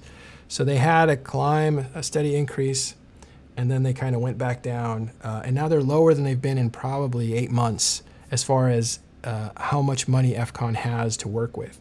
So did war deplete that, or did lost opportunity to make wealth deplete that? I think it's a combination of both. I don't know if that it has a relationship to this market necessarily, because they're only a percentage of players. This market is, but what is affected, as their example illustrates, is that you cannot pacify, you cannot exploit an area that's not pacified. If you're at war under contested regions, and they had 3 regions contested, as Opner said in my last show on Saturday, when you have regions that are contested, you can't plant things and expect them to be there to harvest. And what I mean by plant things is putting down one of these refineries, especially the large ones. And even if you did plant it and set it up, and it didn't get attacked or reinforced or anything, and it managed to get the blast the moon mineral off and create the asteroid belt, could you produce the people to mine that without interruption? Sure, you can get guys to do this mining thing. It would actually be a nice break from all the PvP fleets, but they're gonna get interrupted, right? Because that's an easy opportunity to pick off miners. So it's gonna be hard for you to exploit territory that's not pacified. That's a huge advantage for the Imperium, who has a very strong security apparatus working. They get picked off, they get killed. They're losing quite a bit too. But what they've set up is idyllic for somebody who wants to exploit territory, because they are the most stable people staying at home. Second to that would be in the north. You have Guardians of the Galaxies, but they're on deployment right now fighting Drone Region Federation. Now that may cool off as people try to do this, and it's not that they can't do 2 things at the same time, but there may be some interference with, like, are we at war, or are we using our time to do mining fleets? You could do both. It's possible, but I don't know. What are the chances of Plex getting unfucked in the near future? I can't keep my 22 accounts with 1.6 billion. 22 accounts? What are you doing with 22 accounts? First of all, let me know what you are, Osu. And yeah, Plex getting unfucked. Let's look at Plex. Again, I'm not an economist. I'm just an advanced player, and I'm flattering myself by saying I'm an advanced player, because there are people much more advanced than I am. But I am advanced compared to a new guy. Let's put it that way. And I've been around a while. So let's see. Plex is here. Plex pilot licensing, which buys you time, and this is really its own beast, because Plex is the one thing that is so useful in many ways, because well, first of all, Plex can buy you a lot of the luxurious niceties like skins and injectors and stuff that help. Injectors is very important as you want to pivot your gameplay. If you want to keep your character but you want to pivot faster than time will allow, then you need injectors, and those are bought with Plex. Well, actually ISK as well. But the big deal is, I still got to get used to that stuff, that follow. The big deal is Plex buys you time. And I wrote an article a long time ago. I don't think this one was ever published, called The 5 Currencies. And one was ISK, one was Aurum. Those were the currencies in games that were virtual. The third one was actual money. The fourth one, as you use these 3 to create the fourth, which was time, was the fourth currency. And the fourth currency bought you the fifth currency, which was reputation. And I wrote this big article on it, and I never published it, I don't think. So I don't know, I'll dig it up, it's somewhere in there. But the idea was that, like, what's the most important currency? Is it time, or is it, hey, Condor, how's it going? Is it time, is it money? So the idea is that really, if you don't care about reputation, if you really just care about gameplay, then the most important currency is probably Plex. Because Plex buys you time, it also buys you ISK. The problem is it's very expensive. You can see, I think it's split right here in May. This has been normalized, so I can't tell where that is. I'd have to go research it, and I should know it off the top of my head, but I don't. What you see are, here was the first spike past a year and a half ago. It came down here. I think it got hit with, and there are people who could really be much more accurate at this, but I think it got hit with a lot of sales, and there was something else. There was an adjustment. It came down to about 850 million per Plex, which is now different, right? This is valued, divide that by 500 and you get the actual value of it now. So I think it was about April or May. I think it was May that they converted, or it was in the spring. And since then, it's been climbing at a pretty good clip. As you can see, from here to here is a strong line up. And then it got to August. I don't know what happened in August, but again, the way that CCP controls Plex, it used to be controlled a different way, and I don't know if they admit it or not.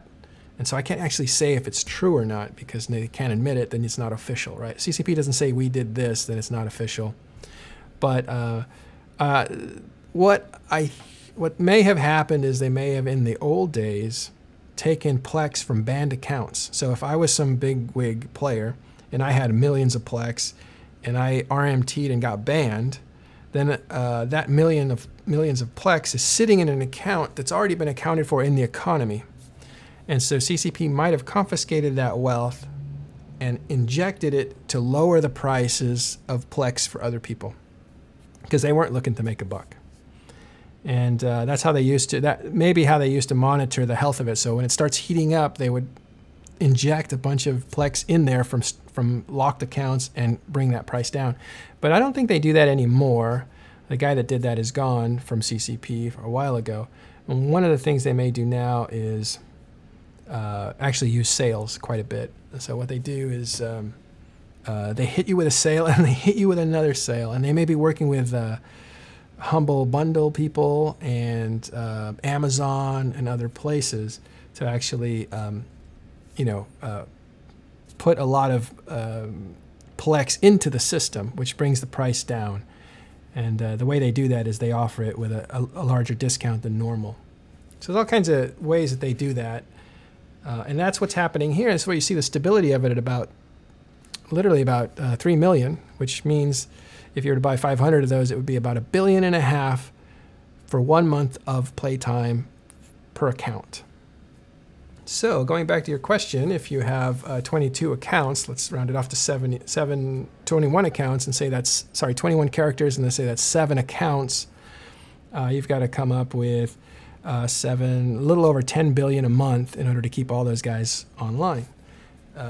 10 billion a month, can you earn that with 22 accounts? I think that if you were doing PI, a lot of passive income stuff, planetary interaction mining, basically, a lot of that is very expensive right now. I don't know what you do with 22 accounts, but if you have passive incomes on those accounts, they should go a long way to paying for not a long way. I actually think only like half, maybe. It's just what I think. That unless you're using them in a collective way, like using 3 characters to rat, or you know, running incursions with these characters, it's going to take 50%, maybe 40, 30 to 50% of your time just to earn the money to be able to play for the rest of the stuff. Yeah, so somebody here says do reactions. That's the new Moon Mineral stuff. It takes some capital right now to get into that market. You should have been into it before. It will settle out.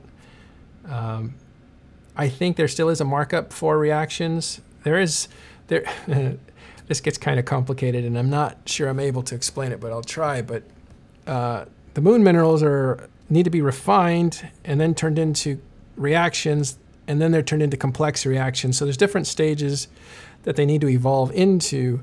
And right now, a lot of people are trying to get the raw ingredients, but it's going to take time for them to, one second, actually roll that into complex reactions. So if you had Moon Minerals sitting around, you could roll them into to complex reactions and start selling those off as it goes down the line.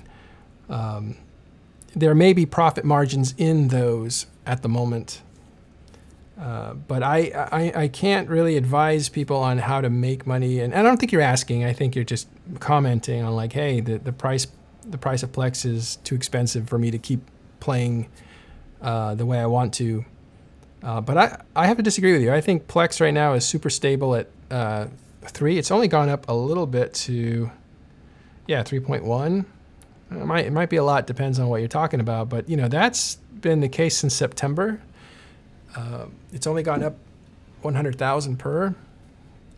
That seems pretty stable to me. And I think if I go and look, I bet you I'll see sale after sale after sale after sale from CCP to kind of keep that thing down. What you may see is also the population is going up. We're year over year up.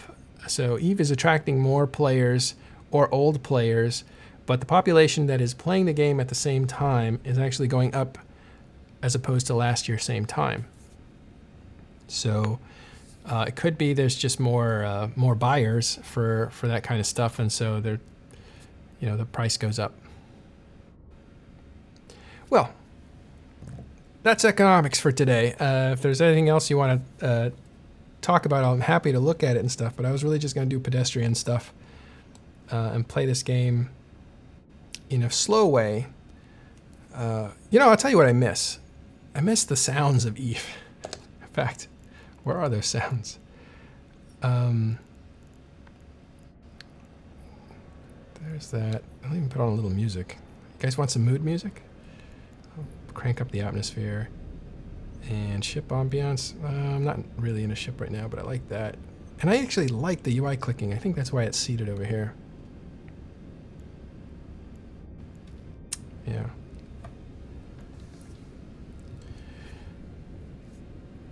How do I see the closing of the Chinese server affecting us? Just 1 second, because if that's true, you're blowing me away. I didn't know that was happening. Let me just look at my Talking in Stations Discord. Oh. Helican V writes, didn't see your Discord. I want to let you know that his article is absolutely awesome read. Thanks for obviously. Okay. Okay, I know what that's about. All right, good. So we had a reporter at INN who asked for sources. I set him up with people from both sides of the conflict, and he did a great job writing it up, and he wants me to pass along a compliment to Jurius Doctor, who's, again, a writer for INN, says an article is an absolute awesome read. The effort is obvious, so that's good. I'll go ahead and tell him that when I can. I didn't know that the Chinese server was closing down. It actually may not surprise me. Although I did think the news that we were expecting might be different than that. Can you give me a reference to that? Is there... I'll look at the...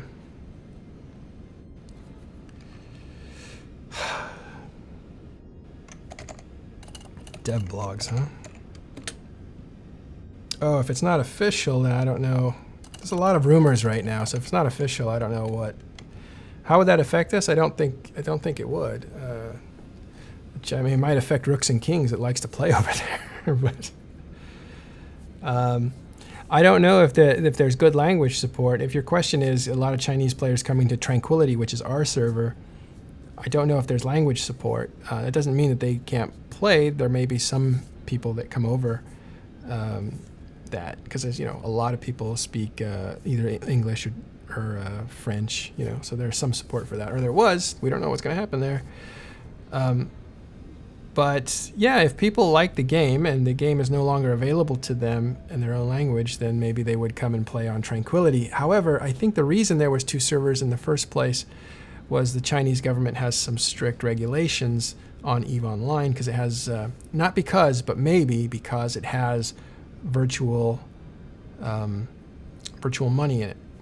And that, like Bitcoin, virtual money is a real thing. Like, you have to think about virtual money and how it affects real economies.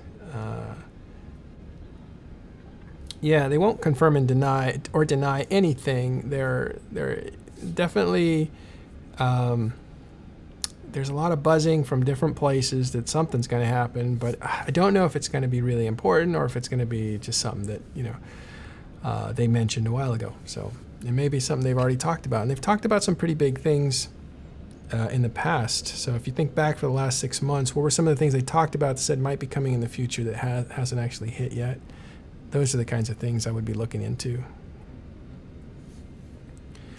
And yeah, so the virtual currency, I need Noisy Gamer on here to talk about that, because he can get pretty deep into it, maybe too deep. But just looking at it from the outside, if you're in the United States, you're paying to play EVE and participate at a certain rate. If you're playing in the UK, that rate is maybe a little higher, depending on the exchange rate between the countries, because they don't modify game time, you know, to be exactly the same. It's a little bit higher in England because the pound's a little stronger. And if you're playing in England or in the United States, compared to somebody who's playing in Germany, let's say, compared to somebody who's playing in, I don't know, just say either Russia or Latin America or China, their currency may be at a different level than what they're paying. So when you earn, let's call it gold, because this is all about WoW and other games too. When you earn money in a virtual game, everybody's equal there. But when you take that money and somehow get it out of you get that value, not money, but the value out of the game, you're going to get it at a disproportionate level. Actually, it'd be reverse. Scoring a huge success in getting value out of EVE Online is going to be pretty good if you're in a depressed economy that has a weak monetary system. If you're in a place that's the opposite, has a strong monetary system, getting value out of a video game isn't as big a priority, because you could probably earn that money a different way in real life in a couple hours, as opposed to, you know, 4 or 5 or 6 hours doing all these menial tasks. So the point is, you do get a lot of it's hard to say. This is it's been proven, and it's kind of, CCP doesn't comment on it, so you don't know what's official whenever you talk like this. So I feel uncomfortable talking about it. But I will say, in very general terms, in the way that people used to talk about it, Chinese gold farmers and Russian botters are these things that people talk about because that's where it would be lucrative, right? Like, that's where you would actually, if you got value out of a virtual currency, you would do very well to do it in a place that has a depressed currency in real life. Now, that's what I think. It's not necessarily accurate. Somebody could probably educate me on that, but that's kind of how I learned to see it. I did write an article on RMT, I think it was for News 24, and I was basically I was trying to make the case, the unpopular case, of what's wrong with RMT. Like, why isn't virtual currency allowed to leave, virtual value allowed to leave EVE Online? Because other games do it. Like a game that's actually very similar to EVE Online is Second Life. But also, I think Europa. It's a strategy game. It's a geographic strategy game. Europa Universalis, I think, has a bank, and I believe you can cash out of the bank. And so I'm saying if they can do it, why doesn't Eve do it? It has virtual currency too. It's a game played at the same sophisticated level as Europa Universalis, the same social level as Second Life. It seems like it would fit in that group, as opposed to WoW or something like that. And I think it gets into some serious banking law. If you're played around the world, you have to, you know, worry about the law of that area, or you're culpable internationally to get sued. And you think that's like, well, why would they sue CCP? They're a small company. But these are things they actually have to worry about, especially now that they're in London, because now they're really subject to English law. That might have been less so, it would have been maybe international law before that. But even before that, when you handle a game that has an international virtual currency, it's kind of scary, because I don't know if you guys have been following Bitcoin. Bitcoin's going, you know, straight up. Yeah, you get into, as a long story, PS2 says, you get into laundering money. That's what we're talking about, putting value in and getting value out. You know, it's one way of washing money, but it's also a way of getting, escaping that cycle of real-world currency exchange. But yeah, so that's why Eve is played by people who are really serious about their things. And the joke was, a long time ago, Eve is serious business. It is serious business. The people who play Eve were very serious. And this was like the first few years, because the people that played Eve at first were people coming out of games that were kind of like it, like Homeworld. These were the groups that were like, hey, there's a better game, let's jump on that. And they came into Eve and they dominated early. You know, but you know what? These guys were fighting with 10 to 20 people. Maybe 40 people was a big, big fleet. This is even before alliances existed. They're just corporations at war with one another. And the fights were small. And they were relatively the same fight, you know, battleships or whatever. So you were mining to build your battleship. You built your battleship. And then you went, you fought your battle, you got blown up, or you blew something up, you know, rode in local, you guys suck. And then you went back and you mined for another battleship. And that's the cycle of life. It's very simple. But as more people, that was the first generation of players. And it was really just kind of like a Counter-Strike, right? It's like Counter-Strike, you have, I don't know, what, 6, 12 guys coming? That's pretty cool. But as Eve comes along, it's all one place, and you get not 10 or 12 people, but you get like 15 to 20 people. That feels pretty good. You know, it's like that's a wolf pack that you can sink your teeth into, and it's persistent, and you know, it's historical. So not only does it feel good to be part of this team, but you win, you get a reputation, that feels good too, and then you get legacy because people remember it and talk about you later. And these are all the things that attract, you know, certain types of people to EVE Online. They come at it after a while in a very serious way, because it's a game that you can be serious about.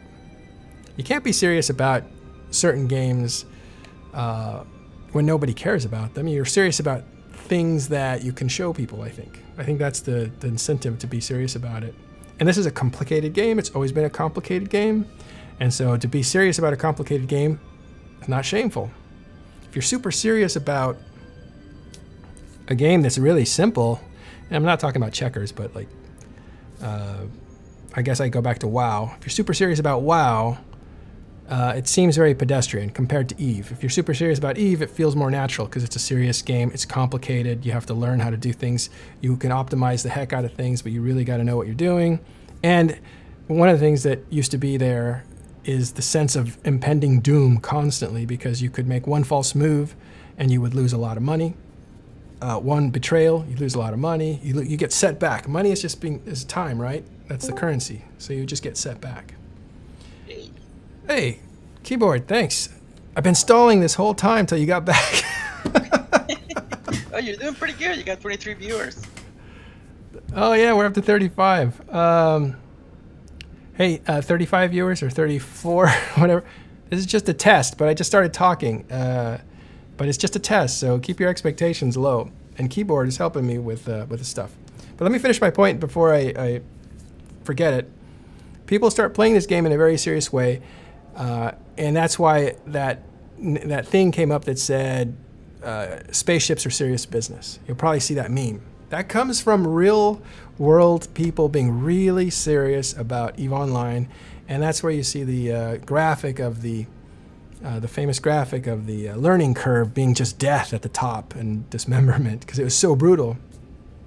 Because after the first few guys came in and just kind of did the Counter-Strike thing, they started getting serious about civilization building, and that's when those guys came in and made it, you know, very, very cool to be really good at the game. And then ultimately, that attracted very smart people to come in and try to foil that. And that's kind of where you see, and I'm going back to very big archetypes, it's kind of where you see Goonswarm fitting in as a spoiler. Because Goonswarm comes in, and they're like, we're terrible at this game. We're terrible at this game. So they were taking away the one of the factors that people really had to fear in the old days, and that was like, you really suck at this game. Like, again, the Counter-Strike mentality, like, we're elite. You know, we can kill anybody. We can roll into a place and kill anybody we want, and you know, we can have our way with your territory, etc.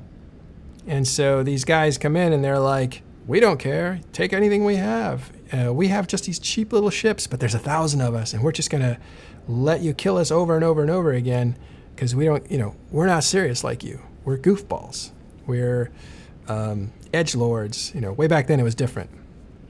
And all these guys are in college, and they're all very smart guys. Not all. There are a lot of smart guys among them. There's a lot of stooges too. And that was the huge counter culture smash that created a lot of the wars that you see from now. That's the core of the Goons versus Bob that goes back to 2006 through 2008 that we still hear the echoes of, because NC Dot is basically Bob again, and PL is elite goon squad that kind of switch sides. And so those dynamics are still very much at play throughout EVE, even if you just came up. But yeah, so EVE is serious business. It's got virtual currency in it. And guys like Caleb, and there's a whole bunch of guys that hang out in a certain Discord called the SCC Discord, SCC Lounge. All they do is look at money, see how it affects things. That's all they do. Talk about it. They talk about it in really high terms, though, so it's kind of hard to get into it. What's up, Keyboard? You know, getting back. Yeah, that was way before my time. When did you join? 2013-ish. Oh, that was. 2013 was at the height of EVE's population, though, right? That was the year that everybody was checking it out. Yeah. I was one of those. I heard about it way before 2010. But what kept you out of it? It was time, mostly time commitments.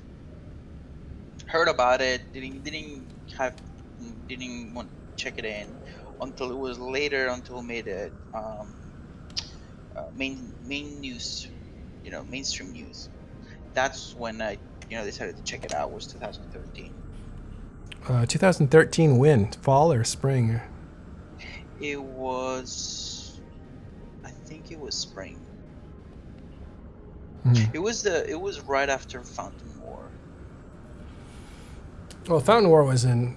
No, it wasn't right after Fountain War. No, Fountain War was in the end of summer. It's pretty much July, August. You're probably thinking Asakai was 6 months before that, which would have been January 27th? Okay. No, I should know that date. It's January 14th, I think. So you probably came in after Boat's incident at Asakai. No, it was then maybe it wasn't spring, maybe it was summer. It was after Fountain War, you're sure? Yeah, because it was the 650T battle that I read. No, I bet you're confused. I bet you're confused. Be confused. Yeah. I'm confused a lot of times. You read about Asakai in January. You came in during the build-up to the Fountain War, which is actually not that long, because a lot of people were coming in at that time that participated in Fountain War. Six It wasn't VDT was. Asakai. I don't remember Asakai. I think it was 6 VDT. Maybe I joined later. Mm-hmm. That would have been in the fall. Well, BTEC R happened 2014, January. Yeah. That's a great And idea. Just look at your employment history. Why are we arguing about this? I'm going to look you up. I will look you up. Can I look you up, or will that out your character? Maybe, maybe not. Maybe on your second client. Second. I don't have a second client. Oh, one off screen. Let me check. I'll have to turn it on. By the way, you can't hear the. I'll look it up. You can't hear the fan, can you? I cannot hear the fan. All right, that's good. Yeah, I'm glad this mic's working out. What else was going to look at? While you're looking that up, I'm going to check out more industry things. I did manage to... Okay, so I started 2013 August. Okay. God, you started right in the Fountain War. That's what I'm saying. So, but 6 VDT was at the end of the Fountain War. That's why I didn't think it was that. Oh, unless you started like the day after. It's possible. See, I joined and you immediately lose 7 viewers. I know. You're good luck that way. I'm getting tired. Actually, I should have some food. That tells me I shouldn't stream at all. No, that's not true. The people will get busy. I was going to look at Macarials, dude, because I haven't cashed in my Macarials yet. I bought a bunch. I didn't buy Macarials, but I bought a bunch of blueprints, and I made them before the prices went up. So I bought them way over here. Actually, right about here. But I'm scared because, look, they're starting to go down. Oh. You need another war that depletes them. I thought they would pick back up, but they're coming down. I should have sold them at the top of that. Just generally lazy. You bought them at the bottom of that? I bought them way over here. Whoa, it's off the scale. Sorry, move that up. So I bought them right about here. Because I knew they were going to fix them. You just knew. And they fixed them a few different ways, but both ways made them cost a lot. And at any time here, I could have sold them. And I was still way above that, but I was holding out until certain things settled in, which they did right about here, and then I didn't act. So I did all that waiting for nothing. Oh. Oh, that's so. Yeah, so a lot of people have stopped flying them. Actually, NC has not stopped flying them. I don't think PL stopped. They're still used. They're just not used as much. I think there's cheaper alternatives right now. The Ferox fleets and the. I think you're starting to see a move towards. It looks like T1, which actually may be a preemptive move against all the T2 going up in price. I don't know. But well, yeah, I mean it makes sense because it jumped a lot. Well, exactly, and that's one of the gambles is that as T2 gets more expensive, the pirate faction may become a little sexier, because if you're going to pay the same price, you probably go pirate faction instead. So I don't know if those prices are going to turn around and go back up. It depends on just how vicious the T2 price hikes are. And they could be really vicious, but they could also not be. It depends on what people produce. So according to Condor, he's saying that GOTG Horde, they stopped flying them. Yeah, he also says that they've been using Abaddons and Tempest. Tempest is the one I was thinking of, and that's true. So, and that's a lot of people that were buying that aren't buying. So that's a huge demand burden lifted, and the price is going to fall to meet buyers. But I am feeling like, well, first of all, I was too lazy, so there's no excuse. I didn't cash out, and I can cash out now, and I would still do fine. But there's also in the back of my mind.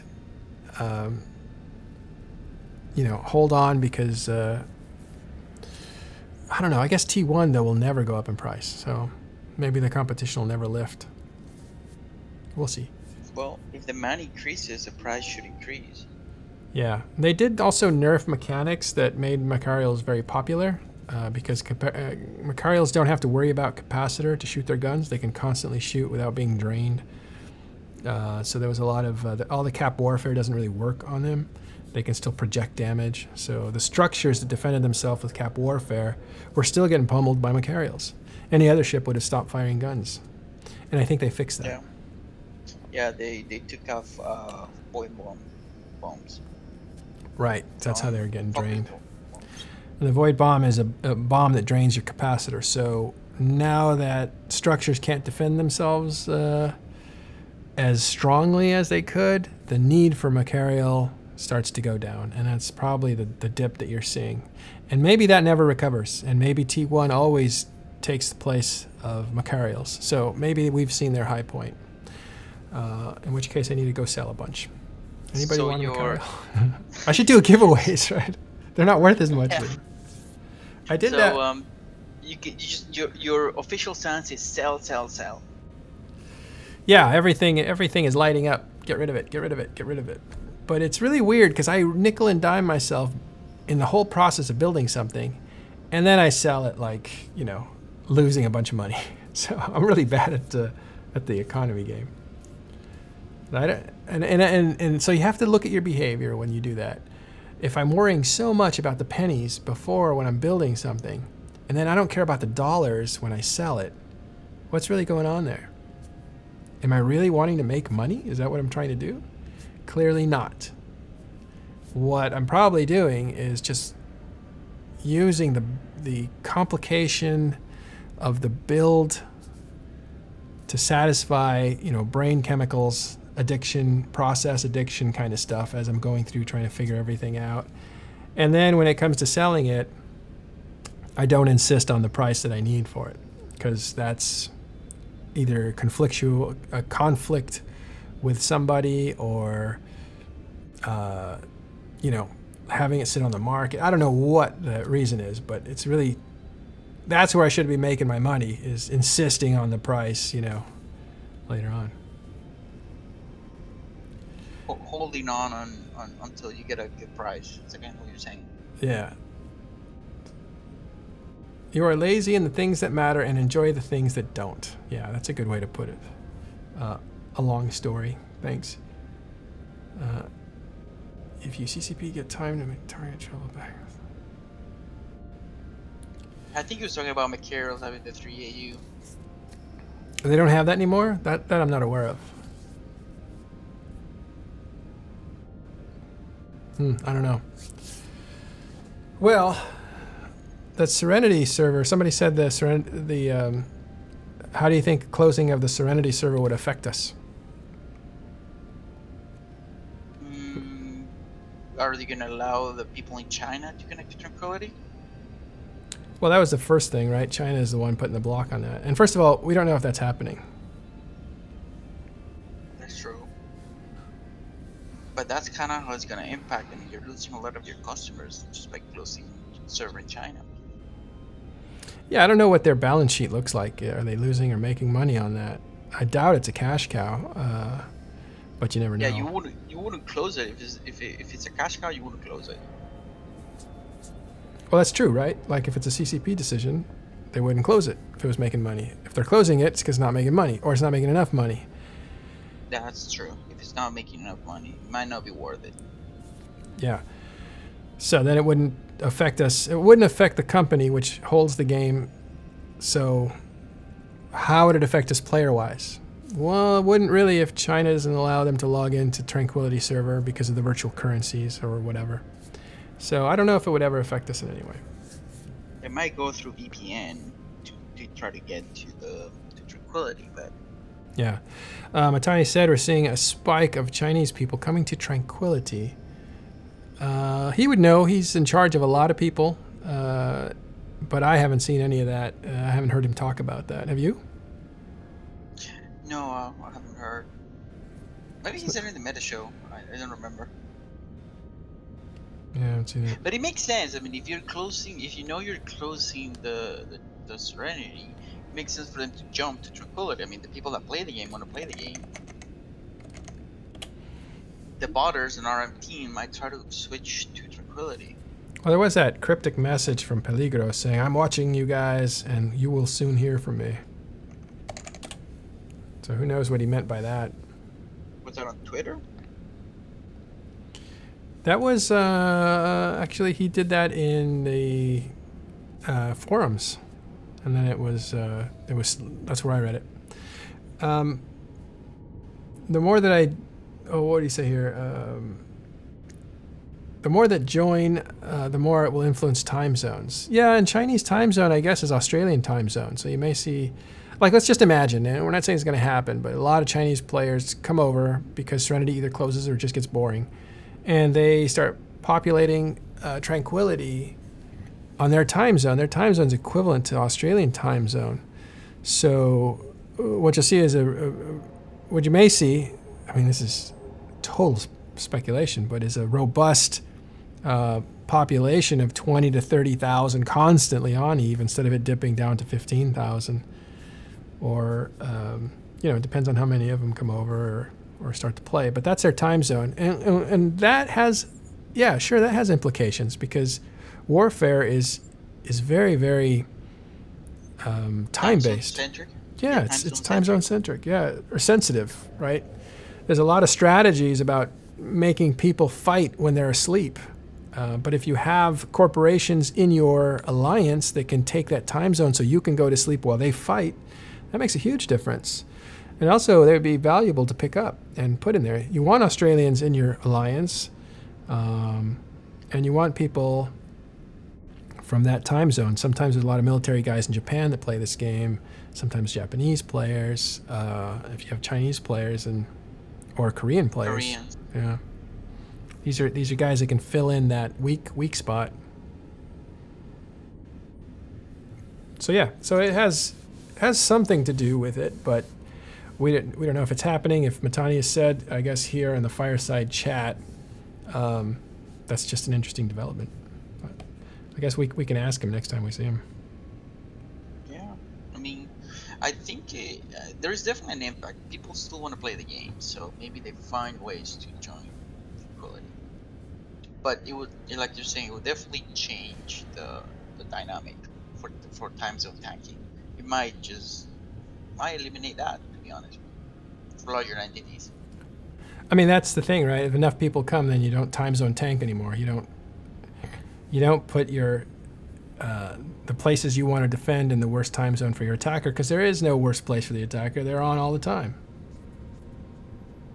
Yeah, you have AU time zone, you have Russian time zone, then you have EU time zone, then you have US time zone. So Night Bliss, I'm going to ask you, from China, those players? Are they from China? Yeah, that would be interesting. It's a Chinese alliance. Oh, yeah. Yeah, that's a big intake. 33% in the last month. That's a big intake. Maybe that's what Matani was referring to, and so then you'd have to find out what's going on there. Yeah, you're right, Night Bliss.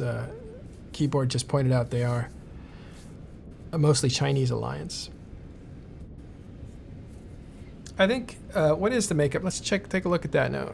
What we do when we want to check something out is we go to Dotlan. So we'll go here. Let's see if I can interact with this. Oh, right, why can't I interact with that? Now, the question is, didn't Serenity have different rule sets? I don't know. I've never been on it. Okay. So let's go here and look up Serenity. Well, sorry, you said Chinese? Serenity the server, right? Yeah, Serenity the server, yeah. I don't know. So Fraternity, that's not them. This is them here. You can tell by the number, right? Yeah. Well, it doesn't show up on stream. You're not seeing it on stream? Oh, it just takes like 20 seconds. Yeah, by the number. Yeah, by the number. I just interacted with it and it didn't. I'm not sure this works, but you're supposed to be. Search. You have to hit search. I thought I did. Oh, I didn't. Okay. Thank you. Fraternity Alliance here. All right. So yeah, there's an uptick. You see it right here. I don't know if this might be too small to actually notice. So for that, we want to go to corporations and see who joined. You just put this in reverse order. So we'll do that. And so, yeah, 218 joined just yesterday. And that looks like one corporation. But let's look down here. Yeah, if you look at this, these are sizable corporations joining, and they're all joining about, well, that was back in August. So let's go here. Let's go to October. Yeah, arrange them by date.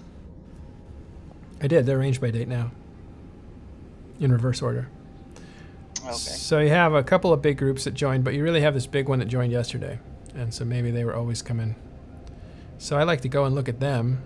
They're definitely a Chinese alliance. And then we look at alliance history to see where they came from.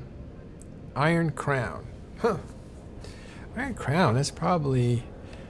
And the reason I look at the corporation, I look at where they were, and then I look at who they were with, and I try to figure out, so they've got a loss, right? Because they lost 200 people, which is most of their people.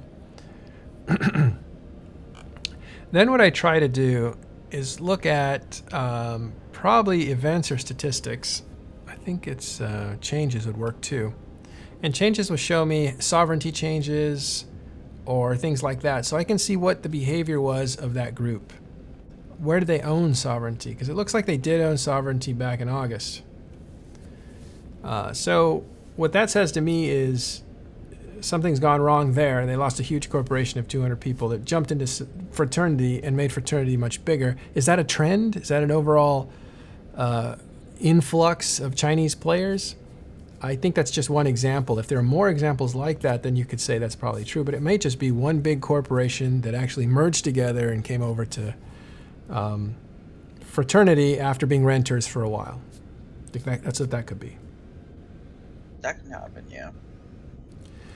Imperium probably notices, I don't remember which of those Chinese corps he was saying he was trying to recruit them, but because goons have some Chinese corps. You guys have Chinese corps? You're in goons.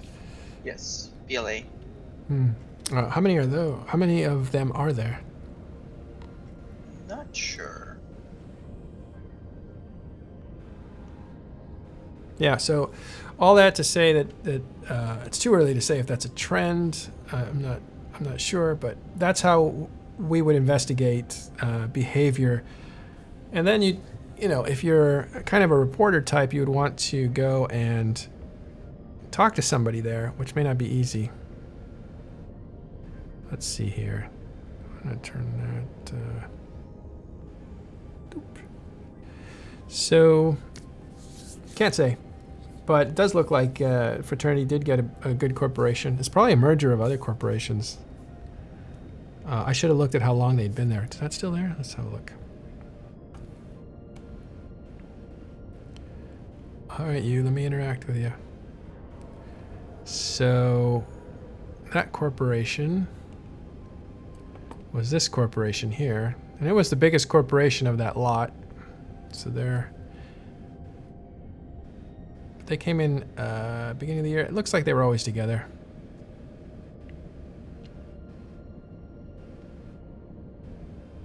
Yeah, one of them went to fraternity, the other one went to... Yeah, let me go back. I don't have a back button. That's a bummer. So I'll just go here. Back to Iron. Where'd the other one go? Let's see. Well, they still have one that stayed in there. Yeah. But I don't know. I can't tell if this is a corporation that everybody merged into in order to be more productive, but... According to Nightbleeds, they're supposed to have a constant uptick in their member line. So that, like, it is always going up. So they're getting constant recruits.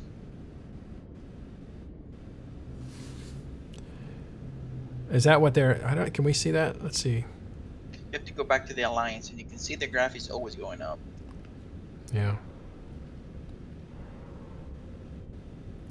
What do you mean? That's the nature of a growing. Like Are you talking about there's fraternity console or? people moving. Yeah, fraternity. Just click on Alliance right there under ticker. This is Iron Crown, though. I need to go back to corporations. Okay. And now I can see Alliance history and go into fraternity. Yeah. God, it is such a nice climb. Look at that. 3,000 to 4,000. Over 4,000. Oh, that's about 1,000 new members in the last 3 months. That's a lot. These guys are doing something right. Now they're contenders. I think they've been fighting. Who would they fight? Horde. They're duking it out with Horde. They were part with Try, I believe, and Lumpy. They were fighting against Afcon. And Well, Legacy. yeah. Yeah, and I've heard is this the group? They're supposed to be pretty good.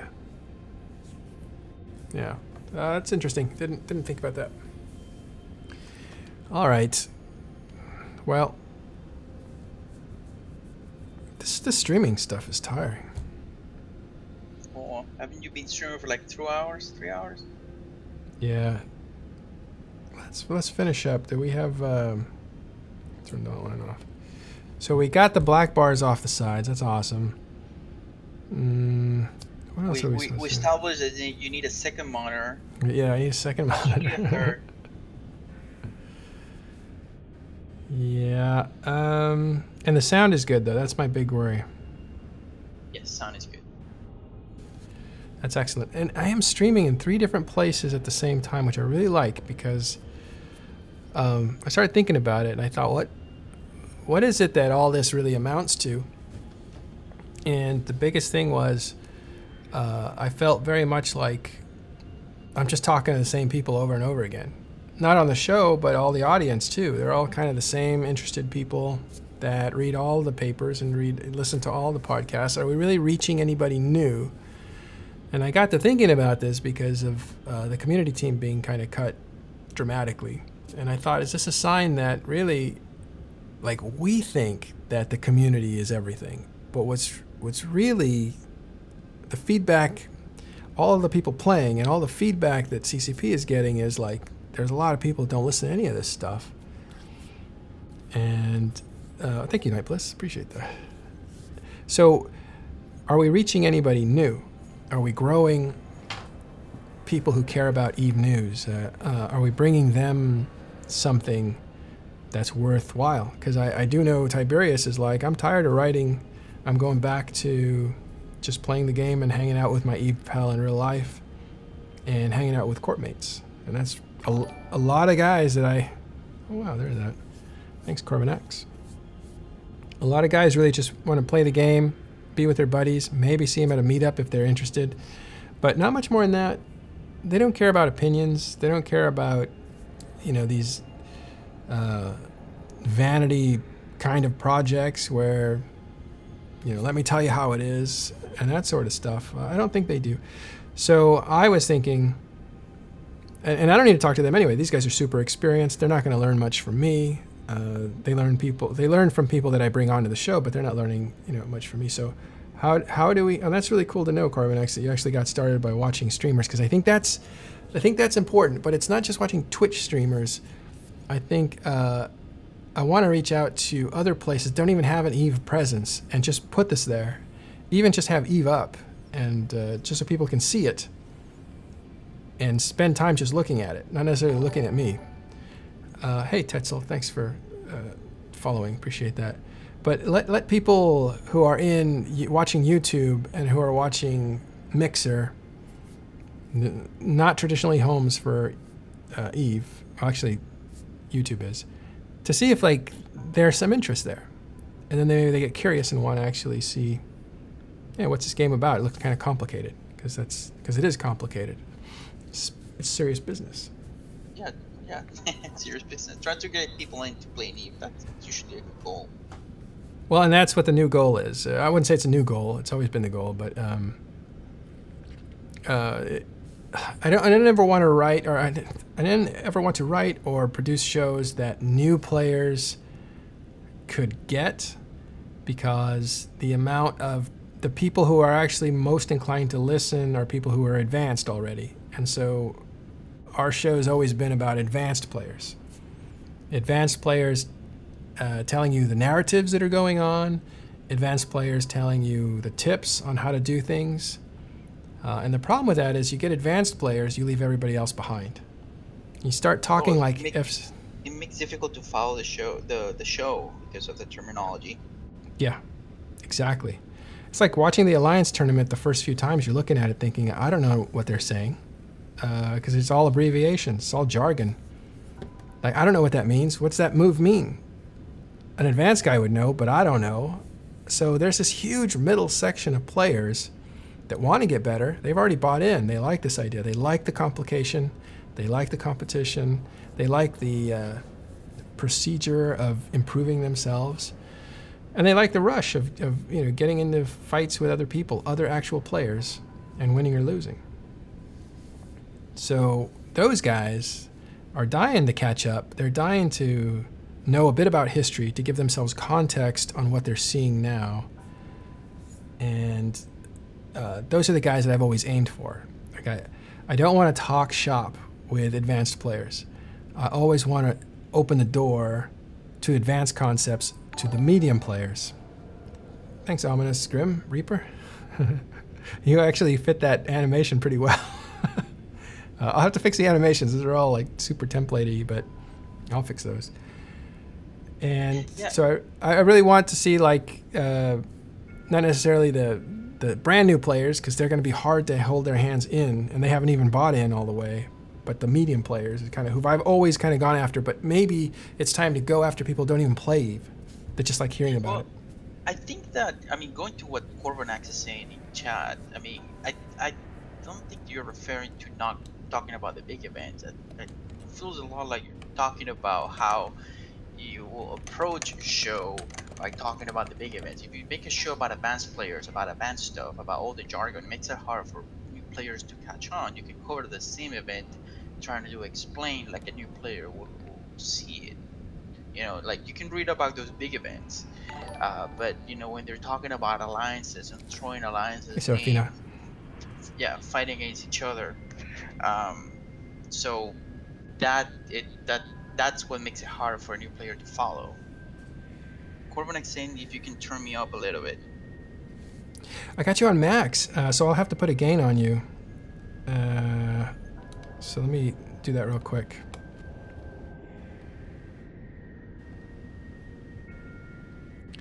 Okay, so I'm going to go back and read some of your comments so I can kind of talk to them. Let's try now. It's better? Yeah, you're peaking just about, so you should be up there. Actually, I'm going to turn you down a little bit. Can you guys tell us how the sound is? Are we balanced? Are we both about the same volume? If not, let me know. I can see it visually, but I can't.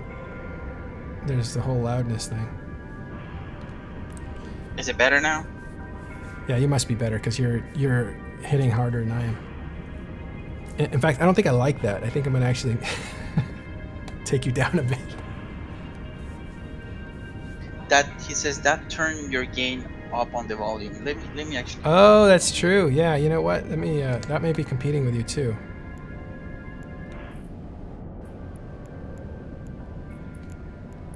I forgot that that's not separated. So good call. Thanks guys for helping us do this. Again, I'm going to go back in a second and look at those questions.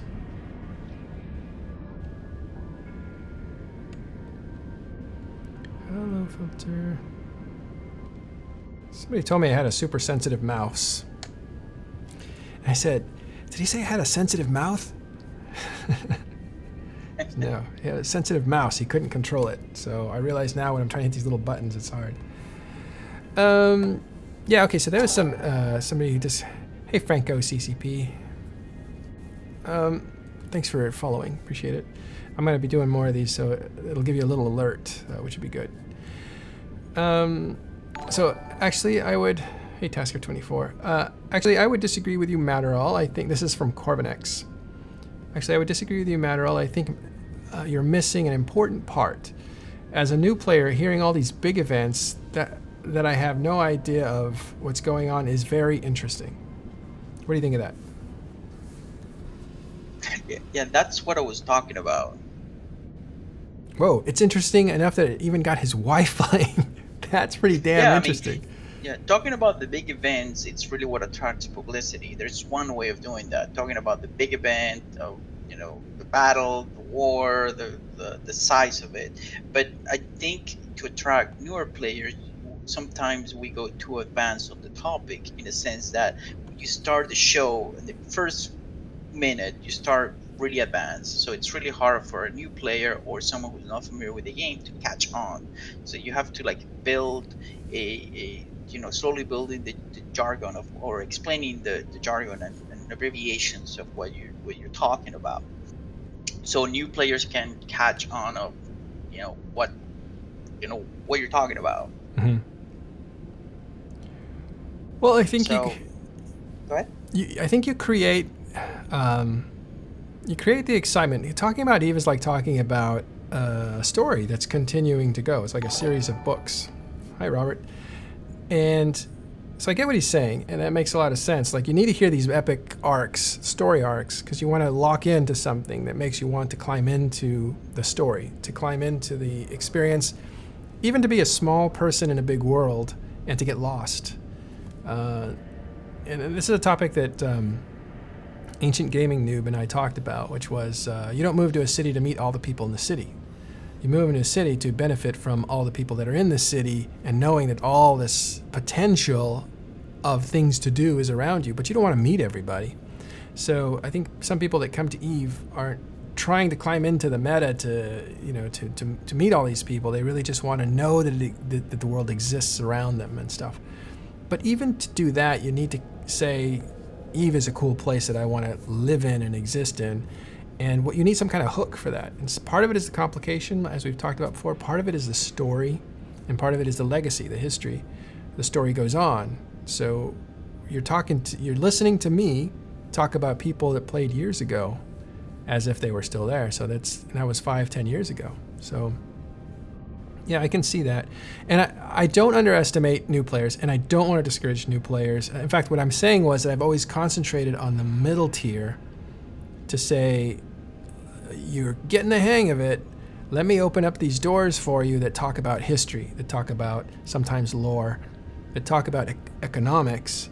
The PvP you're going to learn, because there's people in your corp that are going to teach you how to PvP, so I don't do much of that. I don't do a lot of theory crafting.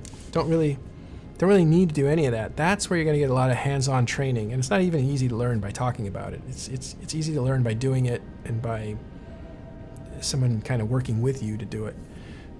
But I do want to flesh out the rest of the stuff for the people that are trying to catch up on, again, lore and history and mechanics and trends and economics and empire building and the significance of those things. And that's what I like to focus on for those medium people. But I realize I may be talking to a lot of the same people over again.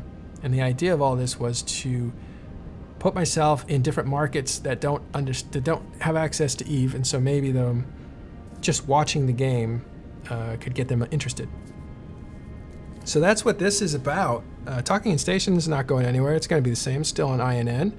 I am going to release a couple of extra, 20-minute pieces in the week to kind of fill in the gaps so that you don't have the long week.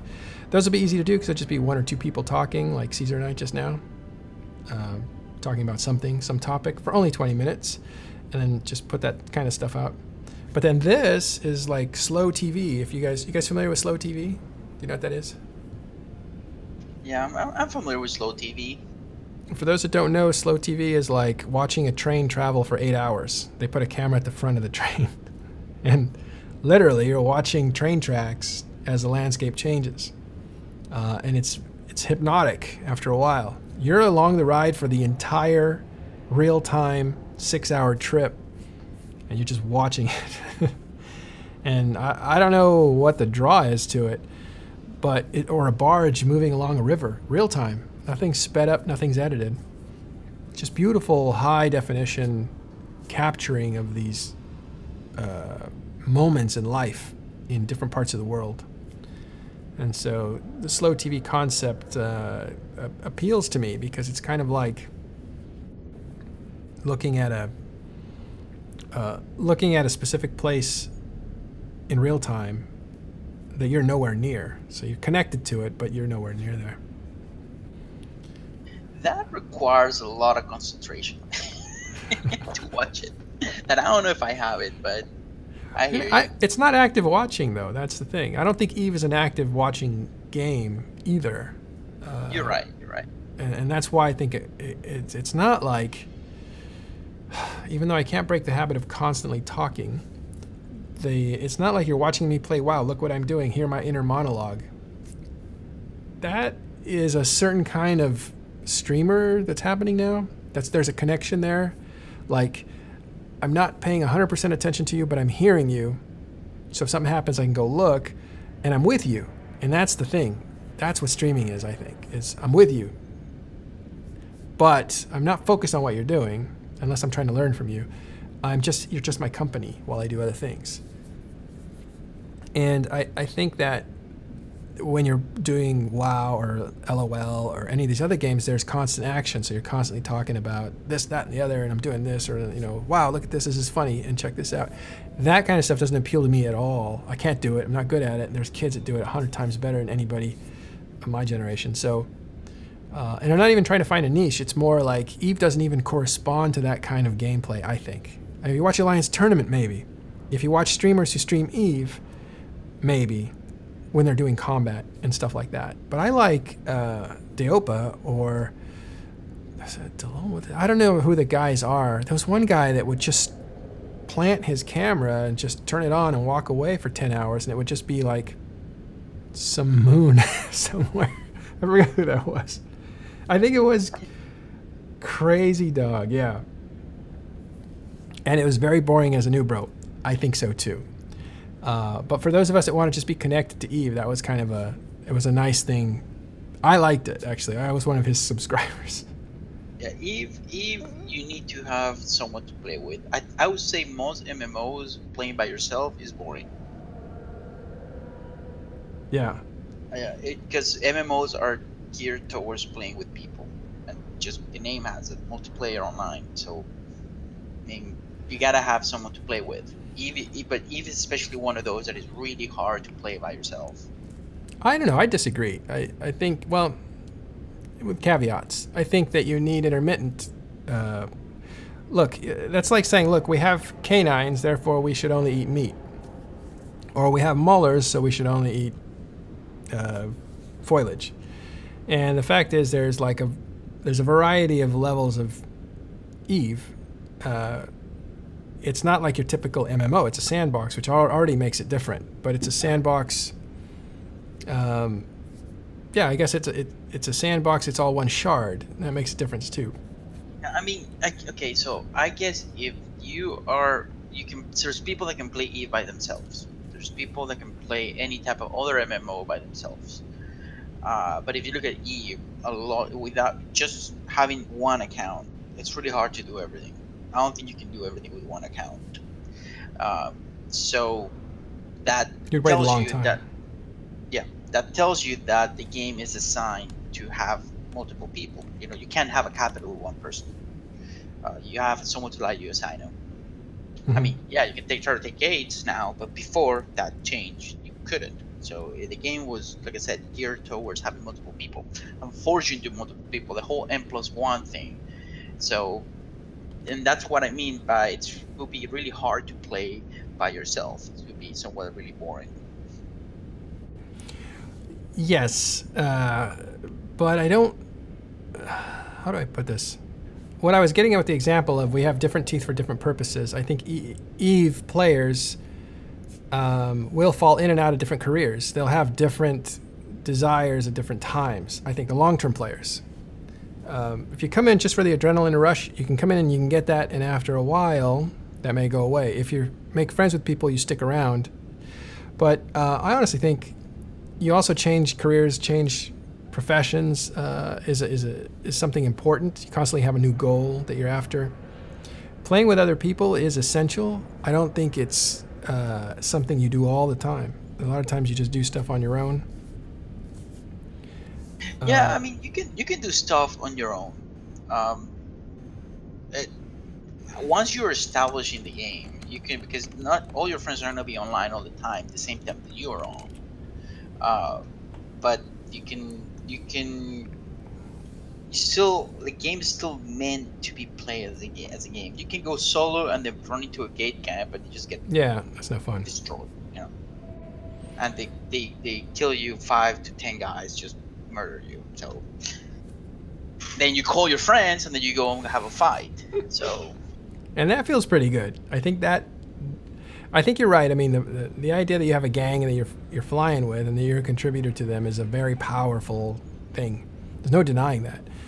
Is it required? I don't know. Again, I say you move to a city not to meet everybody, not even to meet anybody, but you move there to just kind of feel the buzz of the place. Like, this is happening. This has happened, this will happen, and it's happening now.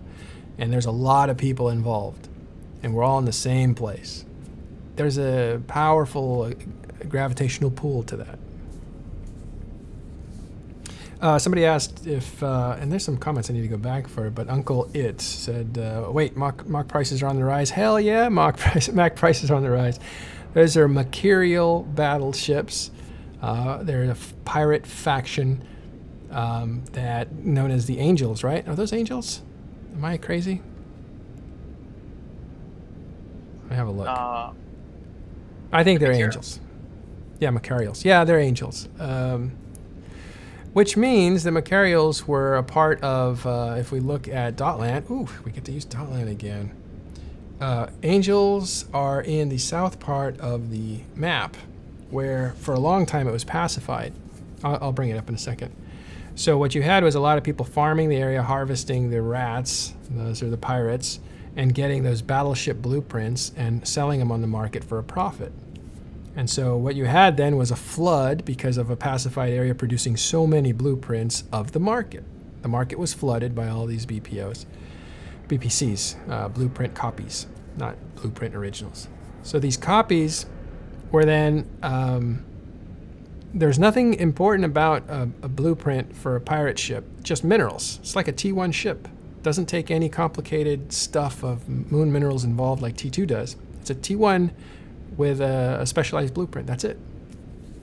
So to produce it, it cost, I think it was 120 million, and then the price of the blueprint. Now, those blueprints used to be super expensive when they weren't being farmed, and so you had prices for the Mercurial way up in the 1 billion per ship area.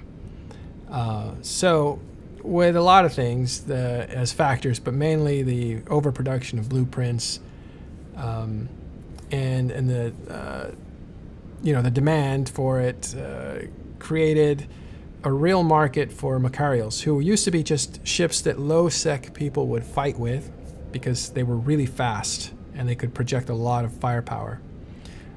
They went from a small gang, low-sec doctrine base to, and I think it was actually GigX and Circle of Two that started using them effectively against structures, but also against capital ships. And you started seeing, after they were adopted by GigX, he took credit for it. I don't know if it's true, but I'm going to say it is. I think you started seeing Imperium using them because they had enough wealth. And you started seeing a lot of other people. PL probably independently came up with it too with NC. And so Mercurial became super in demand, but there was so much, there were so many blueprints that you could meet demand. And that's what you see here. This is the status quo of pirate ships being sold pretty much the same rate for 6 months and probably 6 months before that. And then CCP stepped in and said it's going to cost you 170 to build them. So they went up 50 million or 60 million. If that's a serious question, who the Imperium is, I'll totally answer that.